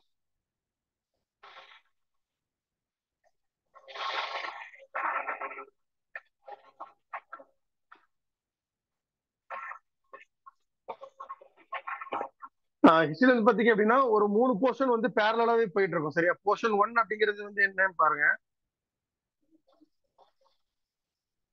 சரியா? போர்ஷன் 1 அப்படிங்கிறது வந்து என்ன அப்படின்னா அட்மினிஸ்ட்ரேஷன் ரிலேட்டடா சேஞ்சஸ் வந்துட்டே இருக்கும் ரூலர்ஸ். அதே மாதிரி கல்ச்சுரல் டெவலப்மெண்ட் வந்துட்டு இருக்கும். அதுக்கப்புறம் வந்து பாத்தீங்க அப்படின்னா ரிலீஜியன் ரிலேட்டடா டெவலப்மெண்ட் வந்துட்டு இருக்கு. இப்ப அட்மினிஸ்ட்ரேஷன் பாருங்களேன். இப்ப ஏன்ஷியன் இந்தியா பொறுத்தவரை வந்து என்னன்னா மகாஜனபதாஸ், மகதாஸ், மௌரியாஸ், குப்தாஸ்ன்னு வந்துட்டே இருக்கும். கல்ச்சுரல் வந்து பாத்தீங்கன்னா ஒவ்வொருத்தர் காலகட்டத்துக்கு ஏற்ற மாதிரி கல்வெட்டுகள், கோயில்கள், அதர் கன்ஸ்ட்ரக்ஷன் இது எல்லாமே வந்துட்டு இருக்கும். ரிலிஜன் வந்து பாத்தீங்கன்னா ஏன்ஷியன் பீரியட்ல வந்து பாத்தீங்கன்னா புத்திசம், ஜெயினிசம் இருக்கும். மிடிவல் பீரியட்ல வந்து பாத்தீங்கன்னா பக்தி, சூஃபி மூவ்மெண்ட் இருக்கும். அது அப்படியே வந்து மாடர்ன் பீரியட்ல வந்து பாத்துட்டீங்க அப்படின்னா சோசியல் ரிஃபார்ம்ஸ் மூவ்மெண்ட் அப்படிங்கிறது இருக்கும். கல்ச்சரல்ங்கிறது அந்த மாதிரி தான் வரும். டெல்லி சுல்தான்களுக்கு பிறகு வந்து அந்த இஸ்லாமிக் ஆர்கிடெக்சர் எல்லாமே உள்ள வரும். அதுக்கப்புறம் வந்து இண்டோ இஸ்லாமிக் ஆர்கிடெக்சர் வந்து மிக்ஸ் ஆகி அது ஒரு புது கல்ச்சர் ஃபார்ம் ஆகும். அது மாதிரி வரும். மாடர்ன் பீரியட்ல வந்து பாத்தீங்கன்னா பிரிட்டிஷோட ஆர்கிடெக்ட் நமக்கு அதிகமா வரும். அட்மினிஸ்ட்ரேஷன் வந்து அப்படிதான். ஏன்ஷியன் ஃபுல்லா வந்து அது ரூலர்ஸ் அது ஒரு டைப்ல போகும். மிடிவல் ஃபுல்லா இஸ்லாமிக் ரூலிங் அது ஒரு டைப்ல போகும். மாடர்ன் ஃபுல்லா வந்து பிரிட்டிஷ் ரூல் வந்து என்ன செய்யும், அது ஒரு டைப்ல போகும். சரியா?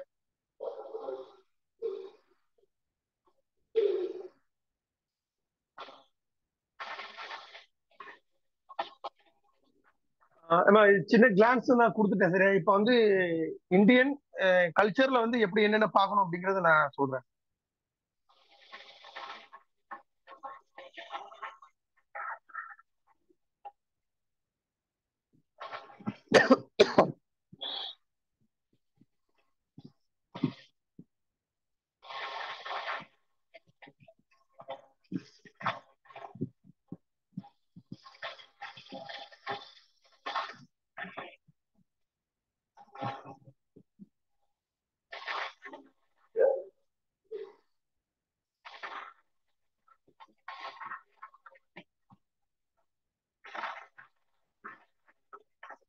ஓகேவா? இப்ப கல்ச்சர்ல வந்து உங்களுக்கு எப்படி எப்படி பார்க்கணும் அப்படிங்கறத நான் சொல்லிடுறேன். இது வந்து ஹிஸ்டரியில ஒரு பார்ட்டா இருந்தாலும் உங்களுக்கு வந்து என்ன செய்யும் அப்படின்னா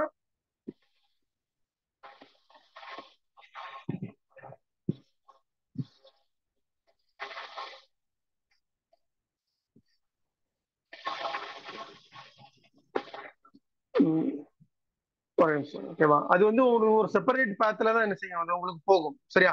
இப்போ இந்த செஷன்ல கல்ச்சர்ல என்ன எதெல்லாம் பார்க்க போறோம் அப்படின்னா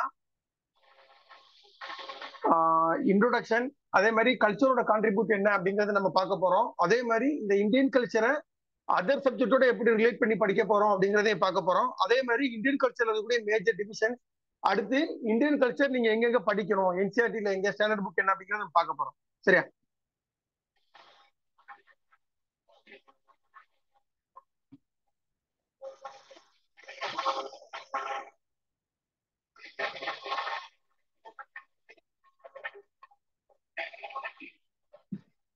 இதை நோட் பண்ணிட்டீங்கன்னா சொல்லுங்க.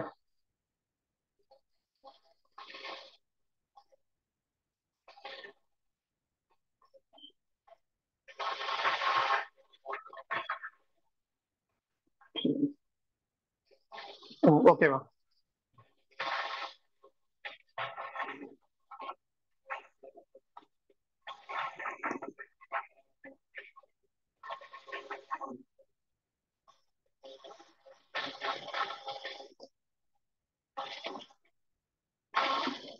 இதுல பாருங்கம்மா, ஆர்ட் அப்படிங்கிற வேர்டு அப்படிங்கிறது வந்து என்ன அப்படின்னா லட்டின்ல இருக்கக்கூடிய ஆர்ட் அப்படிங்கிற வேர்ட்ல இருந்தா எடுத்திருக்கிறாங்க.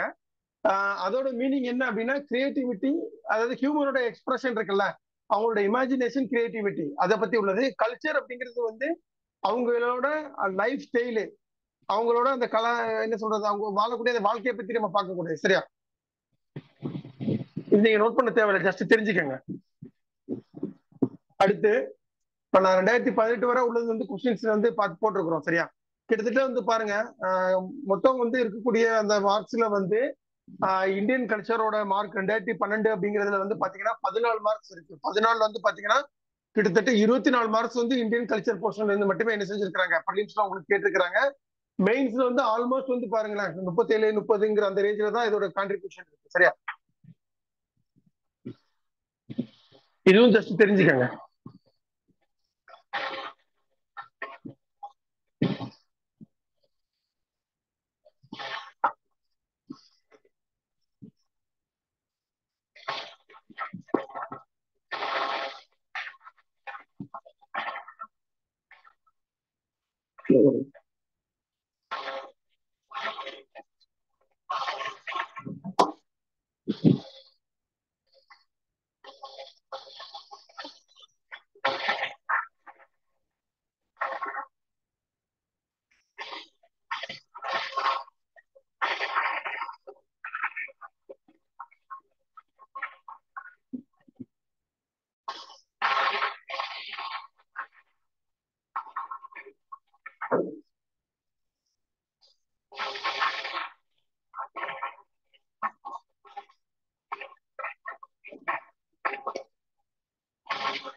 ஓகேமா.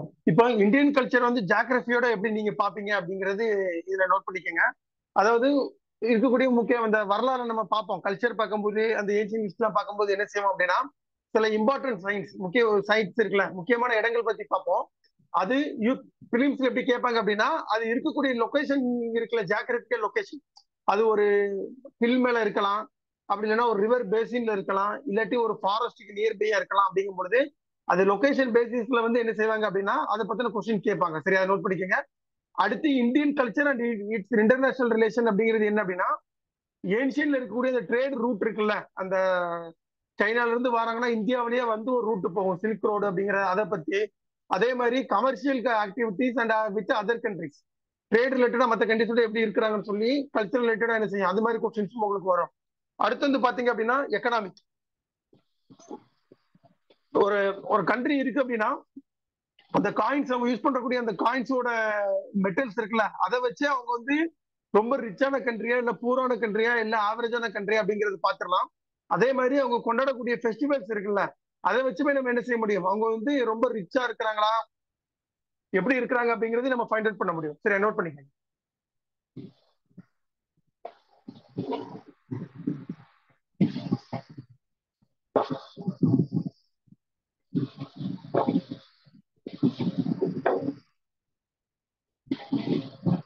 நோட் பண்ணிட்டீங்கன்னா சொல்லுங்க, நான் அடுத்த ஸ்கிரீன் மாத்திடுறேன். ப்ரீவியஸ் கொஸ்டின்ஸ் வச்சு நான் உங்களுக்கு எக்ஸ்பிளைன் பண்றேன்.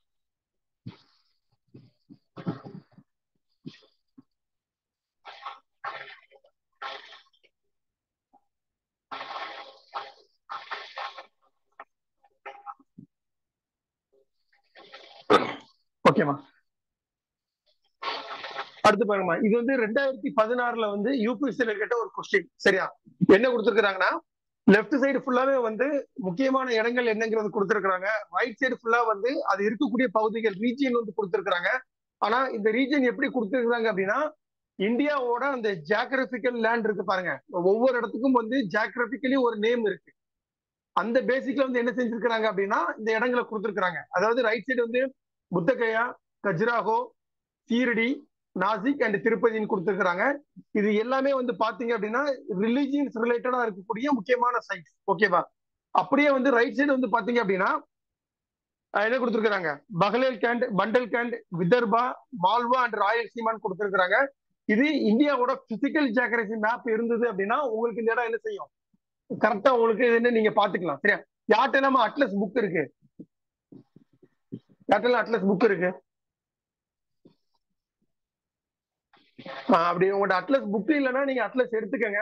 ஏன்னா ஹிஸ்டரி நடத்தும் போது நம்ம இப்ப என்ன செய்யணும், ஜாக்கிரதையும் சேர்த்து பார்த்தாதான் என்ன செய்ய முடியும் அப்படின்னா ஹிஸ்டரி வந்து நமக்கு ஒரு அண்டர்ஸ்டாண்ட் ஆக முடியும். சரியா, இதுல ஆப்ஷன் வந்து என்னமா கொடுத்துருக்குறோம், சி கொடுத்துருக்குறோம். அப்படின்னா எது எதுல கரெக்டா மேட்ச் ஆயிருக்குன்னு அர்த்தம். யாராவது சொல்லுங்க பாக்கலாம், ஆப்ஷன் சி எது எது மேட்ச் ஆயிருக்கு.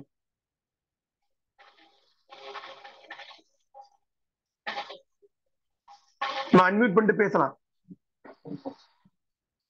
2 and 5 கரெக்ட் தான். அது என்னன்னு எனக்கு ரீட் பண்ணி காட்ட சொல்றேன். யாராவது ஒரு ரீட் பண்ணுங்க. எனக்கு 2வும் அந்த 5யும் மேல என்ன இருக்குங்கிறது ரீட் பண்ணி காட்டுங்க.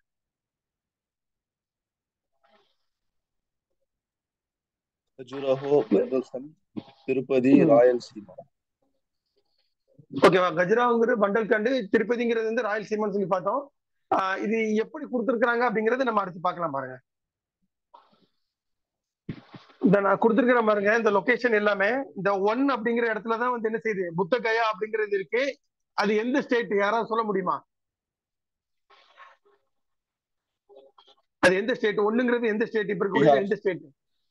பீகார். 2ங்கிறது வந்து பாத்தீங்க அப்படின்னா கஜுராஹோ அப்படிங்கிறது இருக்கு. 3 வந்து அது இருக்கக்கூடிய இடம் சீரடி அப்படிங்கிற இருக்க இடமும், நாசிக் இருக்கிற இடமும் பாருங்க பக்கம் பக்கம் மகாராஷ்டிரா. அடுத்து 5 திருப்பதி அப்படிங்கிற இருக்கிற இடம் வந்து எதுல இருக்கு, ஆந்திரால இருக்கு. சரி, இப்போ இந்த கொஸ்டினுக்கு நீங்க, அதாவது இந்த கொஸ்டினுக்கு நீங்க ஆன்சர் பண்ணணும் அப்படின்னா உங்களுக்கு வந்து இந்தியாவோட மேப்பிங் தெரிஞ்சிருக்கணும், அஸ் வெல் அஸ் இந்தியாவோட பிசிக்கல் ஜியோகிராபி லொகேஷன்ஸ் என்ன செஞ்சிருக்கணும், உங்களுக்கு தெரிஞ்சிருக்கணும். ஓகேவா, இப்ப எப்படி அதை கம்பேர் பண்ணி இந்த கொஸ்டினுக்கு ஆன்சர் பண்ணலாம்னு பார்ப்போம். இப்போ வந்து ஃபர்ஸ்ட் என்ன செஞ்சிருச்சு, உங்களுக்கு லொகேஷன் தெரிஞ்சிருச்சா? இப்ப அடுத்து என்ன அப்படின்னா இந்தியாவோட பிசிக்கல் மேப்ல அதோட லொகேஷன் நமக்கு என்ன செய்யணும், தெரியணும். அந்த பிசிக்கல் மேப்ல பாருங்க, அந்த 2 இருக்கிற இடத்துக்கு கீழே வந்து அந்த லேண்டோட செட்டப் இருக்கா, பண்டல்கண்ட் இருக்கா? இருக்கும் பாருங்க. அதே மாதிரி வந்து பாத்தீங்கன்னா இந்த ரீஜன் என்ன அப்படிங்கிறது வந்து பாருங்க, அதாவது நாசிக்கும் சீரடியும் இருக்கிறது வந்து பாத்தீங்கன்னா சத்மாலா ஹில்ஸ் அந்த ரேஞ்சில இருக்கு. சரியா, அதே மாதிரி வந்து கிட்டத்தட்ட பாத்தீங்க அப்படின்னா சாத்மாரா ஹில்ஸ் ரேஞ்ச் பக்கத்துல தான் இருக்கு, அஜந்தா ரேஞ்ச் அதுல இருக்கு. ஆனா கரெக்டா லொகேஷன் அப்படிங்கிறது வந்து பாத்தீங்க அப்படின்னா அந்த 2ங்கிறது தான் வந்து என்னதுல இருக்கு, பண்டல்கண்ட் அப்படிங்கிற இடத்துல இருக்கு. அதுக்கப்புறம் திருப்பதி அப்படிங்கிற இடத்துல வந்து பாத்தீங்க அப்படின்னா நல்லமலா ஹில்ஸ் அப்படிங்கிற ஒரு இடத்துல இருக்கு பாருங்க, இருக்கா? இந்த ரேஞ்சை தான் வந்து என்னன்னு செய்வாங்க அப்படின்னா ராயல்சீமா அப்படின்னு சொல்லி அந்த இடத்த மொத்தமா சொல்லுவாங்க. சரிங்களா, இப்போ இந்த கொஸ்டினுக்கு ஆன்சர் பண்ணணும் அப்படின்னா உங்களுக்கு 2 விஷயங்கள் தெரிஞ்சுக்கணும். உங்களுக்கு எதெல்லாம், அந்த சைட்ஸ் எந்தெந்த இடத்துல இருக்குங்கிறது தெரிஞ்சிருக்கணும். அடுத்து அது எந்தெந்த இடத்துல இருக்குங்கிறது, அதாவது பிசிக்கல் இம்பார்ட்டன்ட் என்ன, பிசிக்கல் ஜியோகிராபிக்கல் இம்பார்ட்டன்ட் என்ன அப்படிங்கிறது உங்களுக்கு தெரிஞ்சிருக்கணும். புரியுதா? இந்த கொஸ்டின் எப்படி எந்த அளவுக்கு ஃப்ரேம் பண்ணி இருக்கிறாங்க உங்களுக்கு புரியுதா? இதுல ஏதாவது டவுட் இருந்தா கேளுங்க. டவுட் இருக்கா? இல்லைன்னா ஓகே, நெக்ஸ்ட் கொஸ்டின் போகலாம். இது யாராவது ரீட் பண்ணுங்கம்மா.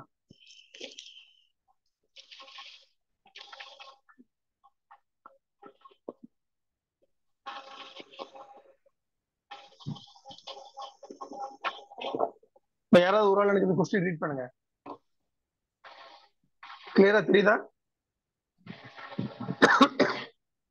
இப்ப ஃபர்ஸ்ட் நம்ம என்ன பார்த்தோம் அப்படின்னா, இந்தியன் கல்ச்சர் ஜியோகிராபி ரிலேட்டடா எப்படி கொஸ்டின் கேட்கறாங்க அப்படிங்கறத நம்ம பார்த்தோம்.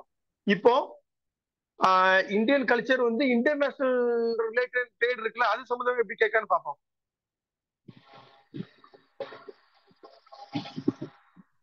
India maintained its yearly cultural contacts and trade links with Southeast Asia across the Bay of Bengal. For this preeminence of yearly maritime history of Bay of Bengal, which of the following could be the most convincing explanations? இப்ப என்ன கேட்டிருக்கிறாங்கன்னா, அந்த கொஸ்டினோட அர்த்தம் என்ன அப்படின்னா, இந்தியாவோட அந்த கடந்த காலங்களில் வந்து என்ன அப்படின்னா, அந்த பே ஆஃப் பெங்கால் மூலமா வந்து சவுத் ஈஸ்ட் ஏசியா அப்படின்னு இருக்கிறாங்க. சரியா? சவுத் ஈஸ்ட் ஏசியானா அங்க என்னென்ன கண்ட்ரீஸ்லாம் இருக்கு சொல்லுங்க பார்க்கலாம். South East Asia, Indonesia, Malaysia. Indonesia, Malaysia, அது சார்ந்த நாடுகள். சரியா? அது எல்லாமே இங்க இருக்கு. அதுக்கு ட்ரேட் வந்து பாத்தீங்க அப்படின்னா என்ன செஞ்சிருக்கிறாங்க, எஸ்பெஷலி வந்து யாரை மென்ஷன் பண்ணியிருக்கிறாங்க, இந்தியன் ரூலர்ஸ் வந்து ஜெனரலா வந்து சொல்லியிருக்கிறாங்க. சரியா? இந்த early cultural contact, India maintain its early cultural contact. சரியா? அவங்களோட அந்த கலாச்சார தொடர்பு அவங்களுக்கு அதிகமா இருக்கிறதுக்கு என்னென்ன காரணங்களும் நீங்க வந்து என்ன சொல்லுவீங்க, சொல்றது ஒரு சூட்டபிள் எக்ஸ்பிளனேஷனா, மோஸ்ட் கன்வீனியன்ஸா இருக்கக்கூடிய எக்ஸ்பிளனேஷன் சொல்லி கொடுக்குறாங்க. இதுல ஆப்ஷன் வந்து டி கொடுத்துருக்காங்க. அதுக்கு அர்த்தம் என்னன்னா, both A and B are convenience explanation in the context. சரி, அந்த கொடுத்துருக்கக்கூடிய அந்த கான்டெக்ட்டுக்கு வந்து ஒரு அக்செப்டபிளா இருக்கக்கூடிய எக்ஸ்பிளனேஷன் அப்படின்னு சொல்லி கொடுத்துருக்காங்க, ஏவும் பியும். சரியா? நீங்க பாருங்க, as compared to the other countries, India had a better shipbuilding technology in the ancient and the medieval time. The rulers of the southern Indian always patronized the traders, Brahmin priests and Buddhist monks in its context. சரியா? அடுத்தது, monsoon wind across the Bay of Bengal facilitated the sea voyages.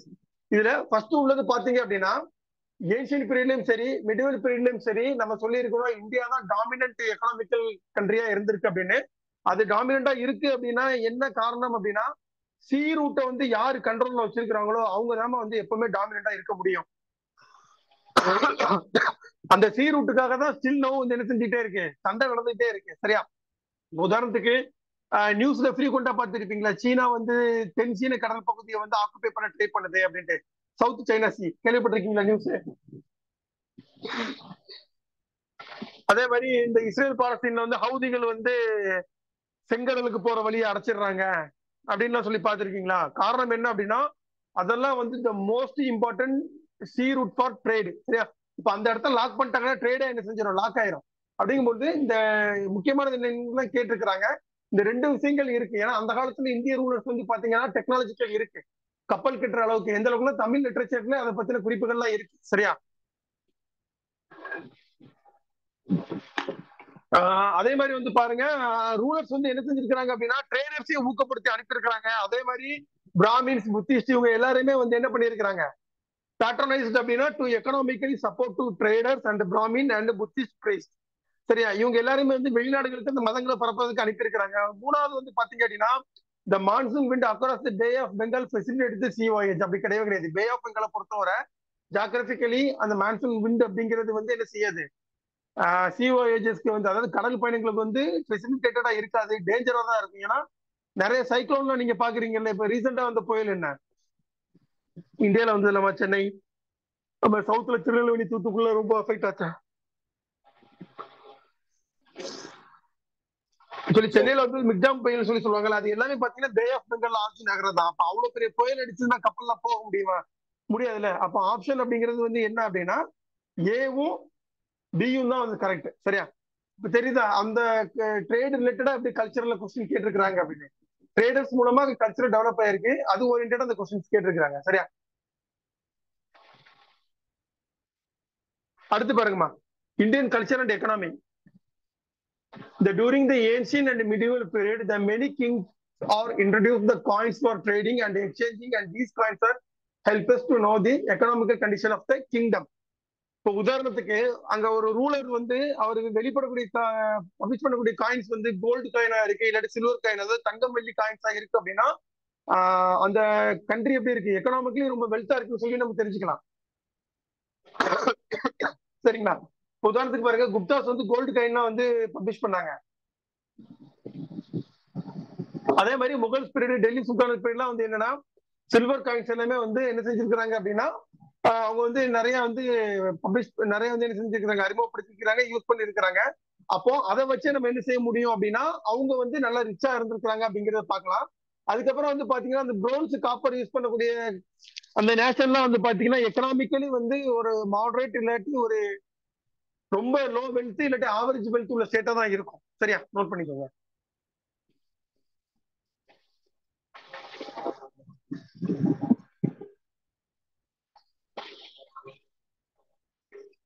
Note பண்ணிட்டீங்கன்னா ஒன்று note பண்ணிட்டீங்கன்னா சேட்ல போட்டுருங்க. சரியா?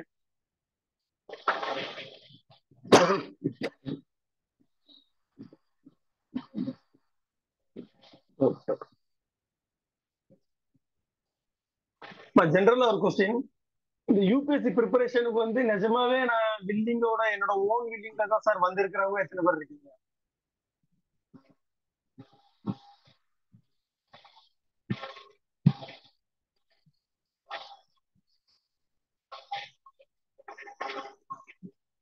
Okay. நான் இந்த ப்ரிப்பரேஷன்ல இருக்கக்கூடிய சேலஞ்சஸ் நான் சொல்லிடுறேம்மா. ஆரம்பத்துல இந்த மைண்ட் செட் பண்ணிக்கங்க. அந்த சேலஞ்சஸ் என்ன பண்ணுங்க அப்படின்னா ஓவர் கம் பண்ணிருங்க. சரியா? ஏன்னா புதுசா உள்ளவங்க வந்தவங்க வந்து ஒரு ஆர்வத்துல மத்தவங்களை பார்த்தோ இல்ல வரணுங்கிற ஒரு ஓன் வில்லிங்ல வந்துருவீங்க. ஆனா உள்ள இருக்கும்போது என்னன்னா நிறைய டிஃபிகல்டிஸ் வந்து ஃபேஸ் பண்ணுவீங்க. சரியா? அதை வந்து ஓவர் கம் பண்ணி நீங்க சர்வே ஆயிடணும். நான் சொல்றது வந்து உங்களை பயம் காட்டுறதுக்காக இல்ல, அதை நீங்க தாண்டி வரணும் அப்படிங்கிறதுக்காக தான். சரியா? ஒரு பர்டிகுலர் பீரியடுக்கு பிறகு என்ன ஆகும் அப்படின்னா உங்களுக்கு தானாவே வந்து ஒரு ஸ்ட்ரெஸ் கிரியேட் ஆகும். என்னன்னா நம்ம தெரியாம இந்த ப்ரிப்பரேஷனுக்குள்ள வந்துட்டோமோ, நமக்கு இது சூட்டபிள் ஆகாதோ அப்படிங்கிற ஒரு மைண்ட் செட் வரும். அது போக வந்து ஃபர்ஸ்ட் அட்டெம்ப்ட்ல அச்சீவ்மெண்ட் அப்படிங்கிற ஒரு டார்கெட்ல படிங்க, ஆனா அதை எதிர்பார்க்காதீங்க. சரியா? நிறைய பெரிய டாப்பர்ஸ் எல்லாமே வந்து பாத்தீங்க அப்படின்னா ஃபர்ஸ்ட் அட்டெம்ப்ட் அச்சீவ் பண்ணவங்க அப்படிங்கிறவங்க வந்து ரொம்ப ரொம்ப கம்மி தான். இது டிமோட்டிவ்காக நான் சொல்லல, ரியாலிட்டி ஆஃப் ப்ரிப்பரேஷன் நான் சொல்லிடுறேன். சரிங்களா? அதே மாதிரி உங்களோட ப்ரிப்பரேஷன் வந்து ஒரு கன்சிஸ்டன்சி வந்து என்ன செய்யணும், தொடர்ச்சியா இருந்துட்டே இருக்கணும்.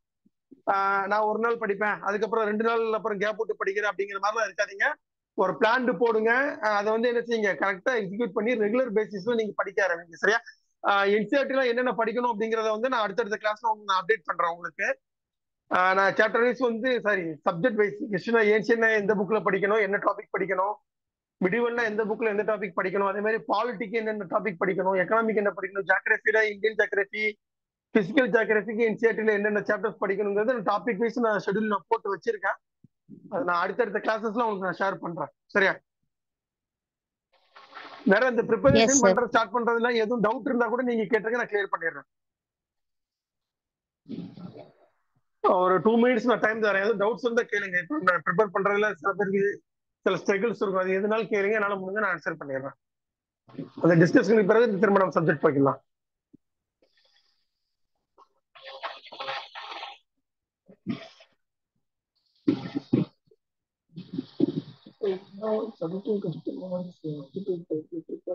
இல்லம்மா, யூபிஎஸ்சி ப்ரிப்பேர் பண்றீங்க அப்படின்னாலே வந்து என்ன சொல்றது, தியரியில இருந்து நீங்க படிச்சாதான், நீங்க மல்டிபிள் சாய்ஸ் ஆப்ஷன்ல நீங்க படிச்சீங்கன்னா அதிகபட்சம் வந்து பிரிலிம்ஸ் கூட பாஸ் பண்ண முடியாது. ஏன் அப்படின்னா டிஎன்பிஎஸ்சி மாதிரி கிடையாது. நீங்க என்ன அண்டர்ஸ்டாண்ட் பண்ணிருக்கிறீங்க அப்படிங்கறதுல அதை பொறுத்துதான் வந்து அவங்க கொஸ்டின்ஸே இருக்கும். நீங்க ஒண்ணு படிச்சுட்டு போவீங்க, ஆனா படிச்சதுலயே வந்து வேற பெர்ஸ்பெக்டிவ்ல வந்து கேட்பாங்க. சரியா? இப்ப பாருங்க, அது சாதாரண கொஸ்டின் மாதிரி தான் இருந்துச்சு, மேத்ஸ் பழைய மாதிரி இந்த கொஸ்டின்ஸ். ஆனா இதுக்கு நீங்க அண்டர்ஸ்டாண்ட் பண்ணி படிக்கணும் அப்படின்னா என்ன பண்ணிருக்கணும், லொகேஷன் தெரிஞ்சிருக்கணும், ஜியோகிராஃபியும் தெரிஞ்சிருக்கணும். புரியுதா? ஒவ்வொரு சப்ஜெக்டும் தனித்தனியா நீங்க படிச்சிட முடியாது, கம்பேர் பண்ணி தான் படிக்கணும். அது நான் கொஞ்சம் கொஞ்சமா உங்களுக்கு நான் எப்படின்னு நான் ஃபீட் பண்றேன். சரியா? எப்படி ஸ்டார்ட் பண்ணணும் அப்படிங்கிறது இல்ல, என்சிஆர்டில இருந்து நீங்க ஸ்டார்ட் பண்ணணுமா? உங்க எல்லாத்தையுமே வந்து ஏதாவது ஒரு என்சிஆர்டி இருக்கா?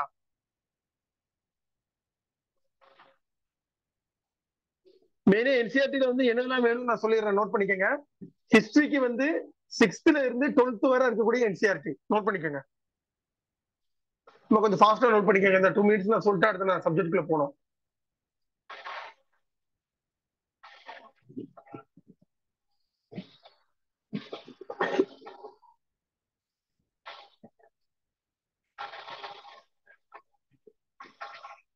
நியூ என்சிஆர்டிமா, நீங்க ஓல்டு என்சிஆர்டி அப்படிங்கிற புக்கை தான் வந்து என்ன செய்வீங்க அப்படின்னா பிபின் சந்திரா, சதீஷ் சந்திரா, ஆர்.எஸ். சர்மா அந்த மாதிரி நீங்க படிப்பீங்க. சரியா?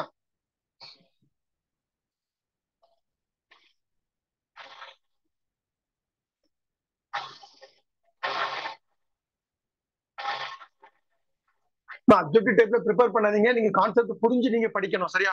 இதுக்கு நீங்க முன்னாடி நீங்க பண்ண வேண்டிய விஷயங்கள் என்ன அப்படின்னா ப்ரீவியஸ் இயர்ஸ் கொஸ்டின் எடுத்து பாருங்க. எடுத்து எப்படிலாம் கொஸ்டின் கேட்டு இருக்காங்க நீங்க பாருங்க. அதாவது how to frame the question அப்படிங்கறத நீங்க பார்க்கணும். சரியா? ஹிஸ்டரி நோட் பண்ணீங்களா? 6th இருந்து 12th. பொலிட்டிக்கல் சயின்ஸ் புக்ல வந்து 9th இருந்து 12th. அதுல 11th 12th ரொம்ப இம்பார்ட்டன்ட். சரியா? பொலிட்டிக்கல் சயின்ஸ் புக்ல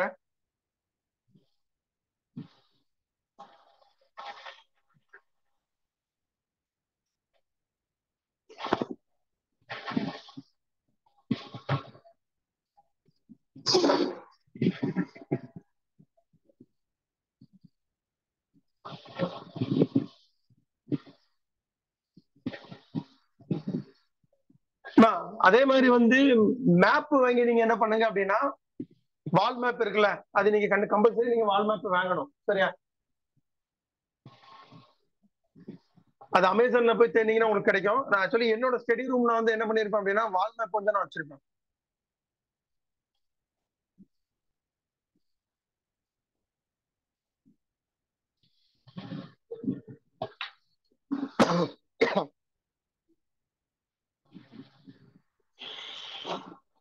அதே மாதிரி நீங்க உங்களுக்கு ப்ரிப்பேர் பண்றதுக்கு ஒரு செப்பரேட்டா ஒரு ரூம் செட்டப் நீங்க வச்சுக்கோங்க. சரியா? அப்படி யாருக்கெல்லாம் அந்த ஃபெசிலிட்டி இருக்கு உங்களுக்கு?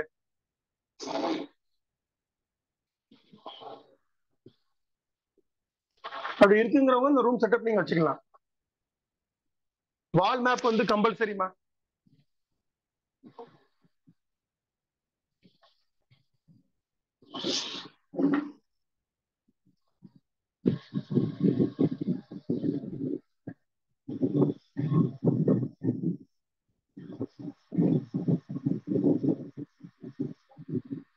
ஜஸ்ட் வெயிட், நான் என் ரூம்ல உள்ள நான் மேப் எப்படி செட் பண்ணிருக்கேன் அப்படிங்கிற உங்களுக்கு நான் காட்டிடுறேன். பாருங்க, தெரியுதா பேக்ரவுண்ட்ல?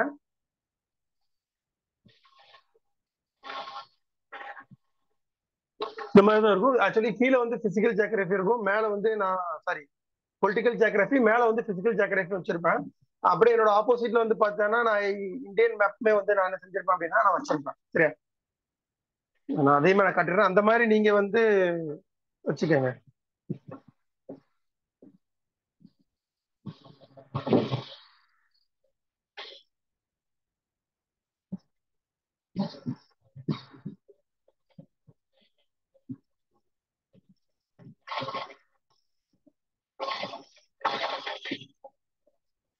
அந்த மாதிரி மேப்பிங் அமேசான்ல கிடைக்குமா?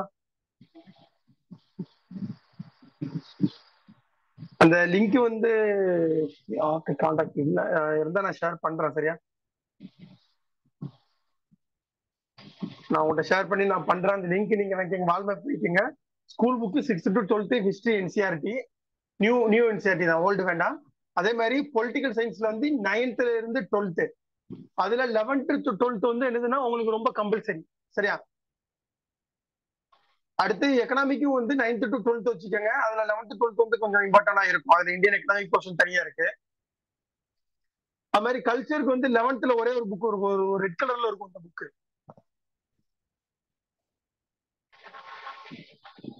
அதுக்கு பிறகு ஜியோகிராஃபிக்கு வந்து 9th இருந்து 12th வரை உள்ள எல்லா புக்கும் வேணுமா? சரியா?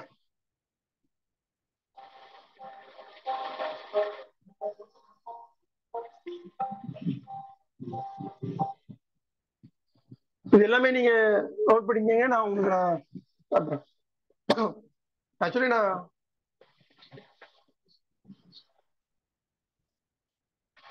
முதல்ல என்சிஆர்டி நீங்க பர்ச்சேஸ் பண்ணுங்க. அதுக்கப்புறம் நான் ஸ்டாண்டர்ட் புக்ஸ் உங்களுக்கு நான் சொல்றேன். ஆல்ரெடி எல்லா லிஸ்ட்டுமே இருக்கு, ஸ்ட்ராட்டஜி இருக்கு. நீங்க 1 by 1 அப்டேட் பண்ணதான் நான் அடுத்தடுத்து நான் உங்களுக்கு நான் ஷேர் பண்ணுவேன். சரியா?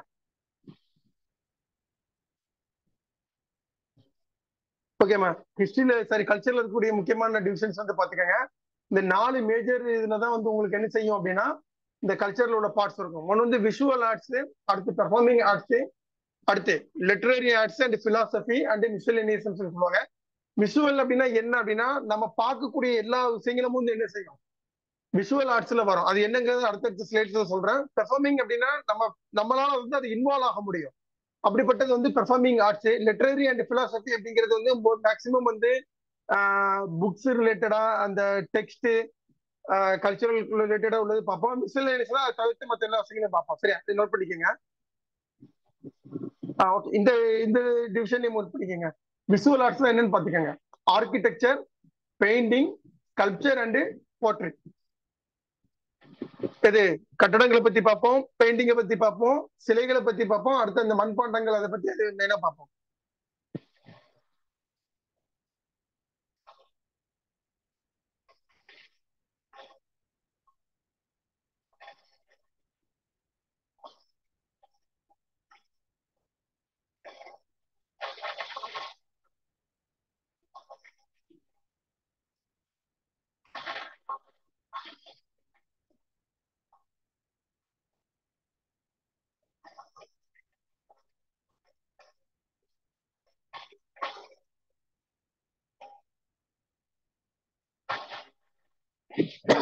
நோட் பண்ணிட்டீங்களா?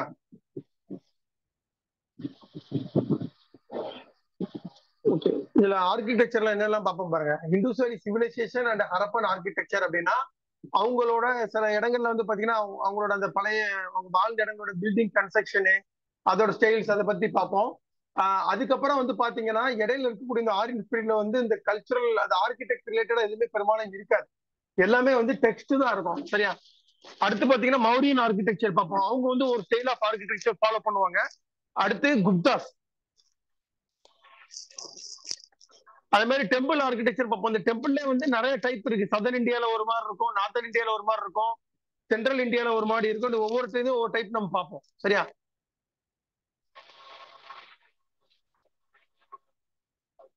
அடுத்து இந்தோ இஸ்லாமிக் ஆர்கிடெக்சர்ல 2 டைப் பார்ப்போம். ஒன்னு டெல்லி சுல்தானேட் பீரியட்ல, அடுத்து முகல்ஸ் பீரியடோட ஆர்கிடெக்சர்னு சொல்லி பார்ப்போம்.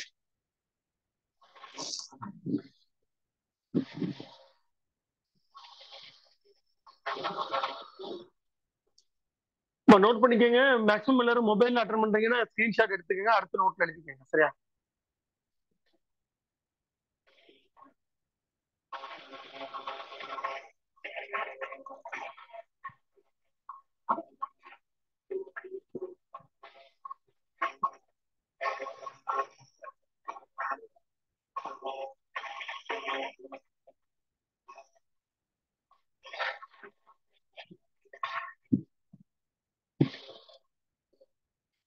அடுத்து வரும் பெயிண்டிங்ல பாருங்க.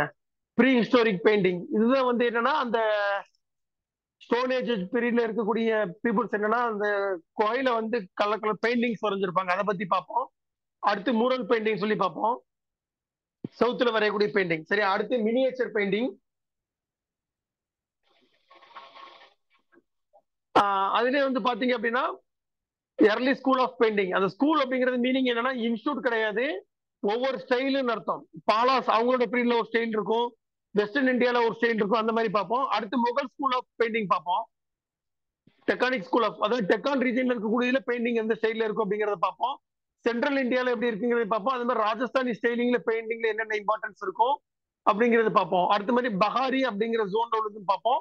அடுத்து மாடர்ன் பீரியட், பிரிட்டிஷ் பீரியடுக்கு பிறகு வரக்கூடிய இந்த பெயிண்டிங்ல என்னென்ன மாதிரி இருக்கு, ஃபீச்சர்ஸ் இருக்கு, என்ன அதோட ஒரு யூனிக்னஸ் இருக்கு, அப்படி எல்லாத்துலயுமே பார்ப்போம். அந்த யூனிக்னஸ் பொறுத்து தான் ஒவ்வொரு ஸ்கூல் ஆஃப் பெயிண்டிங் அப்படிங்கிறது இதுல இருக்கும். சரியா,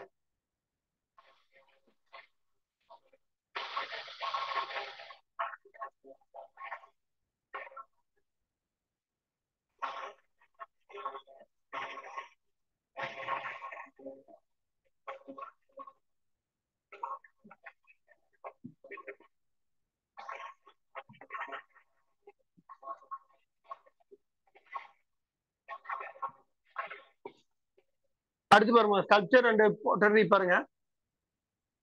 ஹரப்பன் சிவிலைசேஷன் அவங்க வாழ்ந்த இடத்துல இருக்கக்கூடிய சில சிலைகள் கிடைச்சிருக்கும், அது மாதிரி மண்பாண்டங்கள் கிடைச்சிருக்கும், அதை பத்தி பார்ப்போம். அது மாதிரி புத்திஸ்ட் ஸ்கல்ப்சர் அவங்க சிலையை பத்தியே பார்ப்பேன். ஏன்னா புத்திஸ்ட் ஸ்கல்ப்சரை வச்சுதான் வந்து அந்த ஏன்ஷியனோட அந்த கல்ச்சர் பார்ட்டுங்கிறதே ரொம்ப மூவ் ஆகும். சரியா? அதுக்கப்புறம் அதுலயே 2 டைப் இருக்கு. மௌரியன் பீரியட்ல எப்படி, போஸ்ட் மௌரியன் பீரியட்ல இருக்கு அப்படிங்கிறத. அதே மாதிரி குப்தாஸ் பீரியட்ல வந்து பார்ப்போம். அதுல வந்து பெரும்பாலும் புத்திஸ்ட் இருக்காது. ஏன்னா திரும்ப வந்து அந்த ஆரியன்ஸ் ரூலிங் மாதிரி திரும்ப கொண்டு வந்துருவாங்க. சரியா? அதுக்கப்புறம் மிடிவல் ஸ்கூல் ஆஃப் ஸ்கல்ப்சர், அந்த மிடிவல் பீரியட்ல வந்து இருக்கக்கூடிய அந்த விஜயநகரா கிங்டம்ஸ் இந்த உங்களோட டைப்லாம் வந்து சிலைகள் எப்படி எப்படி இருக்கும்னு சொல்லி பார்ப்போம். ஏன் அப்படின்னா இஸ்லாமிக் ரூலிங்ல வந்து ஸ்கல்ப்சர்ஸ் அப்படிங்கிற ஒரு கான்செப்டே இருக்காது. அடுத்து மாடர்ன் பீரியட்ல இருக்கக்கூடிய ஸ்கல்ப்சர்ஸ் பத்தி பார்ப்போம். சரியா? நோட் பண்ணிக்கங்க.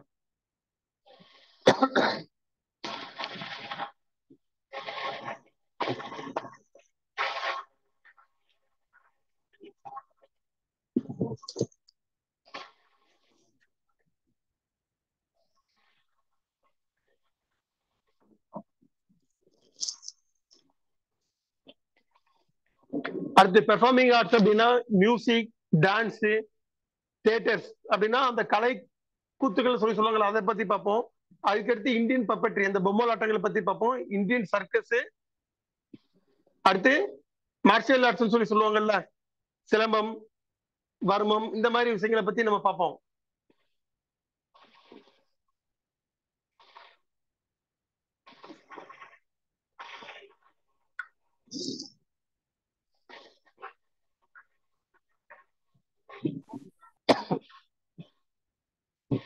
நோட் பண்ணிட்டீங்கன்னா சொல்லுங்க. சரி, நான் அடுத்த ஸ்கிரீன் நான் மாத்துறேன்.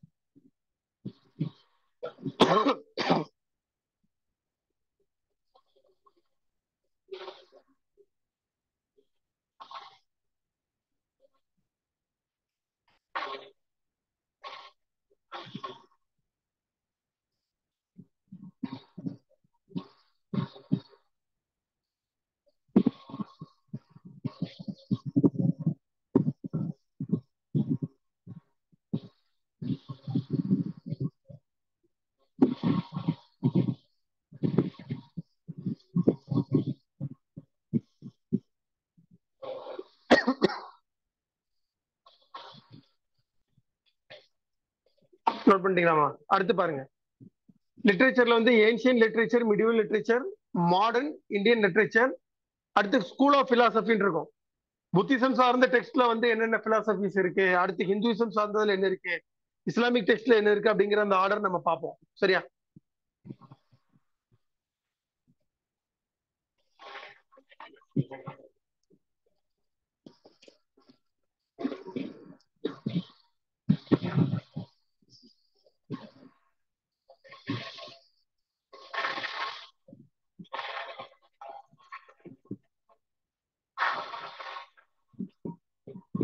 அடுத்து பாருங்க, ஏன்ஷியன் லிட்ரேச்சர் அப்படிங்கிறதுனா இந்த பூர்ணாசின்னு சொல்லுவாங்கல்ல, புராணங்கள், அதுக்கப்புறம் Hindu literature, classical Sanskrit literature, அதுலதான் வந்து பாத்தீங்கன்னா தன்வந்திரி எழுதினது, ஆரியப்பட்டாஸ் எழுதுனது, இந்த மாதிரி விஷயங்கள் வந்து பார்ப்போம். அதே மாதிரி பாலி, பிராகிருத், இந்த லாங்குவேஜ்ல இருக்கக்கூடிய லிட்ரேச்சர்ஸ் வந்து நம்ம பார்ப்போம். இந்த ரெண்டுமே பாக்குறோம் அப்படின்னா இதுல முக்கியமா வந்து புத்திசம், ஜெயினிசம் சம்பந்தப்பட்ட லிட்ரேச்சர் எல்லாமே அதுல வரும். அடுத்து திராவிடன் லிட்ரேச்சர், முக்கியமா தமிழ் லிட்ரேச்சர் வந்து எடுத்துப்பாங்க.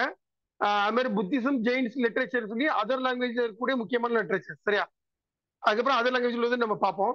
இதுல லிட்ரேச்சர் அப்படிங்கிற ஒரு இம்பார்ட்டன்ட் என்ன அப்படின்னா, அந்த லிட்ரேச்சர்ல இருக்கக்கூடியதை வந்து அதிகாரப்பூர்வமான ஆதாரங்களா வந்து என்ன செய்ய மாட்டாங்க, ஹிஸ்டோரியன்ஸ் வந்து எடுக்க மாட்டாங்க.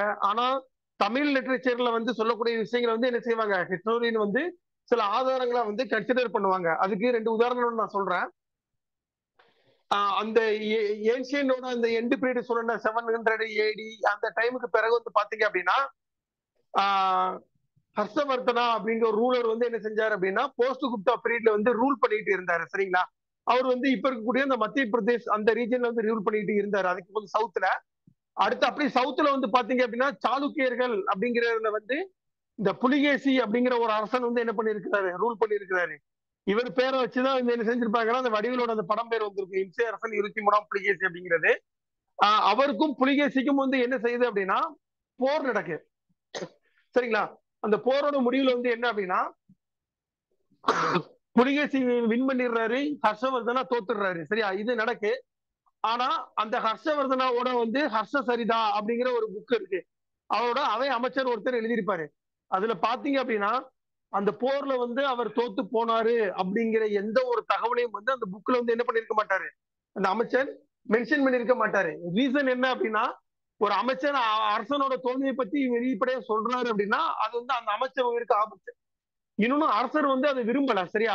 ஆனா அந்த போர்ல அவர் தோத்து போனார் அப்படிங்கறத வந்து புலிகேசி வின் பண்ணதுக்காக அவரோட நாட்டுல வந்து ஒரு கல்வெட்டு வச்சிருக்கிறாரு. அந்த கல்வெட்டுல இந்த இடத்துல நடந்த போர்ல வந்து ஹர்ஷவர்தனாவை வந்து புலிகேசி தோற்கடிச்சார் அப்படிங்கிற ஒரு கல்வெட்டு குறிப்புகளோட இருக்கு. இப்போ இது ரெண்டுல எது உண்மை எது பொய்மா? லிட்ரேச்சர் உண்மையா, இந்த கல்வெட்டு உண்மையா? சேட்ல சொல்லுங்க பார்க்கலாம்.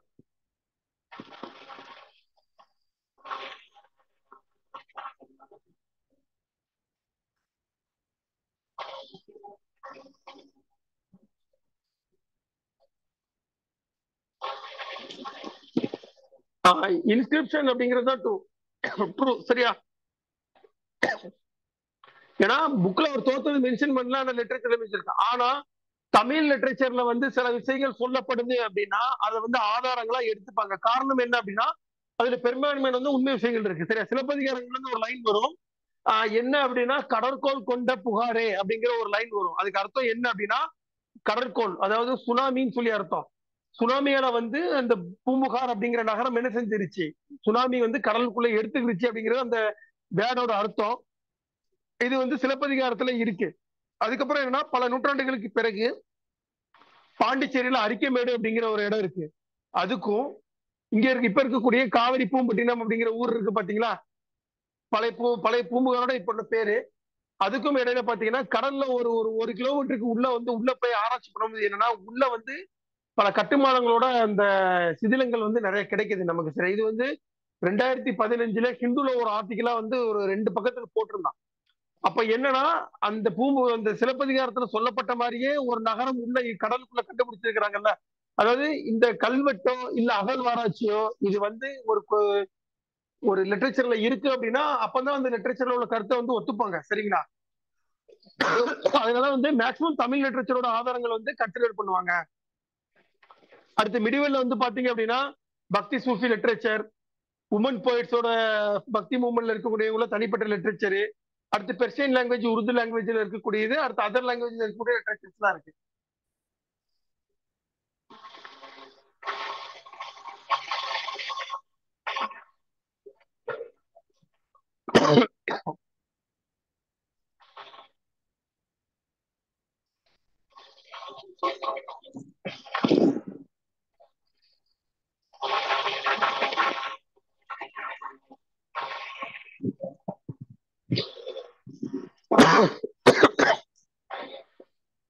நோட் பண்ணிட்டீங்களா? அடுத்து பாருங்க, மாடர்ன்ல வந்து ஹிந்தி, அடுத்து அதர் லாங்குவேஜ் இருக்குல்ல, பெங்காலி, ஒடியா, அசாமி, குஜராத், இந்த இதில் உள்ள லிட்ரேச்சர்லாம் வந்து பார்க்கலாம். அது மாதிரி நேஷனலிசம் ரிலேட்டடா உள்ளது, அது மாதிரி இந்தியன் ரினைசன்ஸ் சொல்லி சொல்லுவாங்க, இப்போ மறுமலர்ச்சி காலம் சொல்லி அதோட சம்பந்தப்பட்ட லிட்ரேச்சர். அடுத்து தலித் லிட்ரேச்சர், கான்டெம்பரரி லிட்ரேச்சர் சொல்லி அந்த ஆர்டர்ல நம்ம பார்ப்போம், சரியா?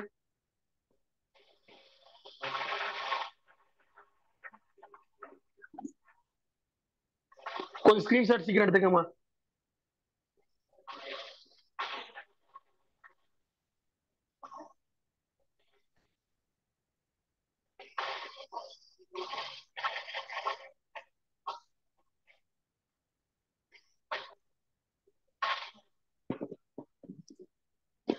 அடுத்து பாருங்களா, ஸ்கூல்ஸ்ல வந்து பாத்தீங்கன்னா ஆர்த்தடாக்ஸ் ஹெட்ரோடாக்ஸ் சொல்லி இருக்குமா. ஆர்த்தடாக்ஸ் அப்படின்னா பழமைவாதம், ஹெட்ரோடாக்ஸ் அப்படின்னா புது விஷயங்களை அடாப்ட் பண்ணிட்டு இருக்கக்கூடிய விஷயங்கள், சரியா? பழமைவாதம்ல இருந்து பாருங்க சம்யா ஸ்கூல், யோகா, நயா, வைசேகா ஸ்கூல்ஸ் சொல்லி சொல்லுவாங்க, மிமமாஸ், வேதாந்தா, இதெல்லாம் வந்து நம்ம அந்த ஏன்ஷியன் லிட்ரேச்சர் படிக்கும்போது உங்களுக்கு தெளிவா நான் சொல்றேன். அடுத்து ஹெட்ரோடாக்ஸ்ல வந்து பாருங்க சர்வகா, லோகயதா அப்படிங்கிற மாதிரி நிறைய ஸ்கூல்ஸ் இருக்கு, சரியா? இந்த டாபிக்ல பார்ப்போம். ஸ்கிரீன்ஷாட் எடுத்துக்கங்க சீக்கிரம். அடுத்து மிஸ்லேனியஸ்னா வந்து என்னன்னா இந்த யுனெஸ்கோ வந்து இருக்கு, என்ன சொல்ற அப்ரூவல் கொடுத்த ஹெரிடேஜ் சைட் இருக்கு, கல்ச்சுரல் ஹெரிடேஜ் சைட் அந்த மாதிரி இருக்கு. அடுத்த மாதிரி லாங்குவேஜ், இந்தியாவில் இருக்கக்கூடிய ரிலிஜியனை பத்தி படிக்கக்கூடியது, அது மாதிரி இந்தியாவில் வரக்கூடிய ஃபெஸ்டிவல்ஸ் இருக்குல்ல, பொங்கல், போகி, தீபாவளி, இந்த மாதிரி விஷயங்களை பத்தி படிக்கக்கூடியது. சயின்ஸ் அண்ட் டெக்னாலஜி ரிலேட்டடா இருக்கக்கூடிய டெவலப்மெண்ட்ஸ். அடுத்து காயின்ஸை பத்தி படிப்போம். நான் ஆல்ரெடி சொல்லியிருக்கிறேன், காயின்ஸ்ல வச்சு பார்த்தாலே அந்த நாட்டோட வெல்த் அண்ட் கல்ச்சரல் நம்ம பாத்திர முடியும் அப்படிங்கிறது. சரியா?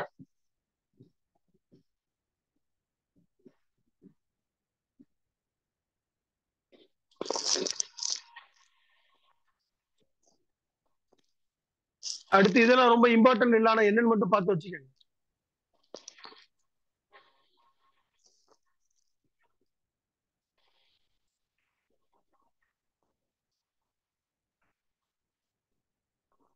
அடுத்து கல்ச்சர் படிக்கிறதுக்கு நீங்க படிக்க வேண்டிய சோர்சஸ்மா.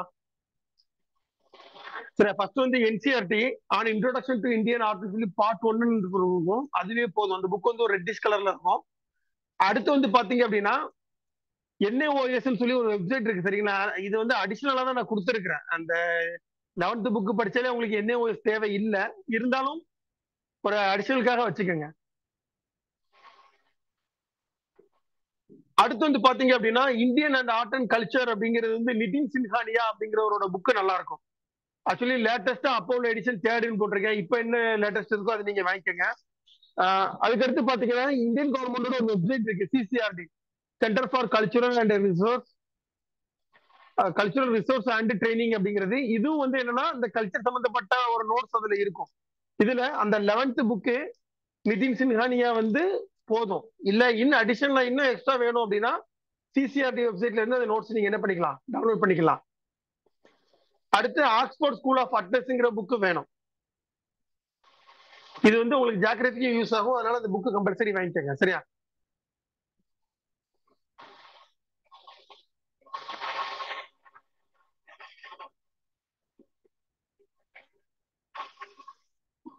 சரி, ஓகேமா. உங்களுக்கு எதுவும் டவுட்ஸ் இருந்தா கேளுங்க.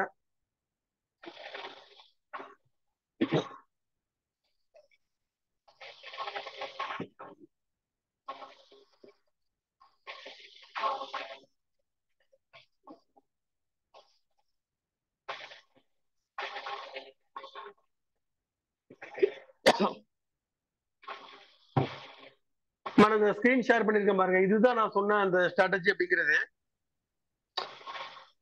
நீங்க இந்தியன் ஹிஸ்டரி அண்ட் கல்ச்சரை பொறுத்தவரை வந்து ஆக்ஸ்போர்ட் ஸ்கூல் அட்லஸ் பா, அதுல லேட்டஸ்ட் எடிஷன் வாங்கிக்கோங்க. இந்தியன் கல்ச்சரை பொறுத்தவரை பாருங்க, இந்த 6th இருந்து 12th வரை உள்ள புக்கு மொத்தமே வந்து ஒரு 79 சாப்டர்ஸ் நீங்க படிக்க வேண்டியது இருக்கும். அப்படி ஜியோகிராஃபி வந்தீங்கன்னா ஒரு 58 சாப்டர்ஸ்.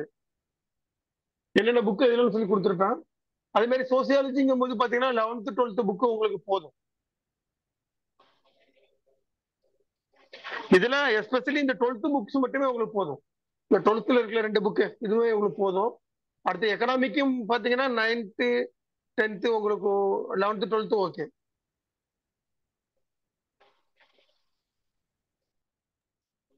அடுத்து பொலிட்டிக்கல் சயின்ஸ்ல 11th 12th ரொம்ப முக்கியமா. Indian constitution at work, political theory அப்படிங்கிறது. உங்களுக்கு இன்னும் அடிஷன் வேணும் அப்படின்னா நீங்க 9th இருந்து கூட வாங்கிக்கலாம்.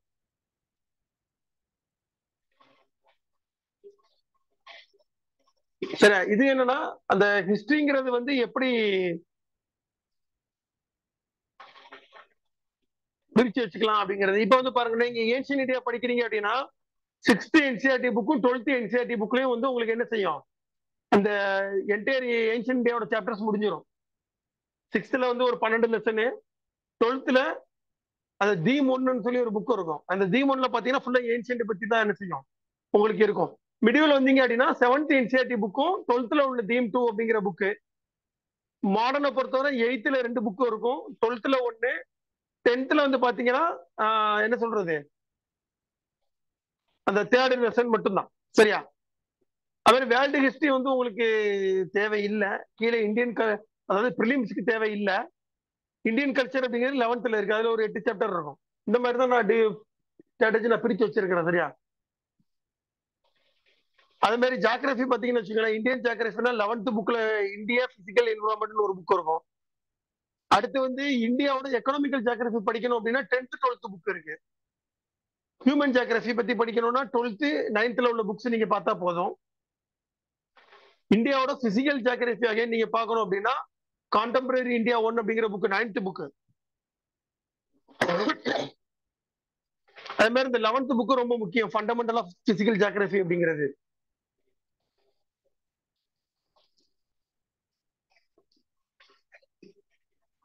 இப்ப நீங்க சப்ஜெக்ட் வைஸ் படிக்கிறதா இருந்தா இந்த ஷெட்யூல் உங்களுக்கு சூட்டபிளா இருக்கும். சரியா? இதுல வந்து பாத்தீங்கன்னா உங்களுக்கு எல்லா சாப்டர்ஸுமே இருக்கும். நான் அடுத்தடுத்த கிளாஸஸ் வரும்போது நான் உங்களுக்கு ஷேர் பண்றேன். சரியா? நீங்க ஃபர்ஸ்ட் வந்து சொன்ன புக் பர்ச்சேஸ் பண்ணுங்க. நீங்க வேற ஏதாவது டவுட்ஸ் இருந்தா கூட கேளுங்க. டவுட் இருந்தா கேளுங்க, நான் கிளியர் பண்றேன். இல்லாட்டி செஷன் வந்து வைண்ட் அப் பண்ணிக்கலாம்.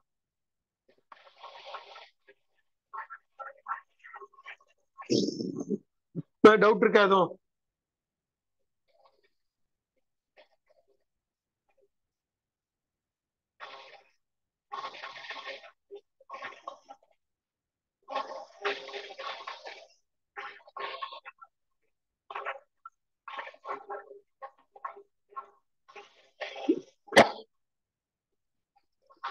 டவுட் இல்ல இல்ல, செஷன் முடிச்சுக்கலாமா?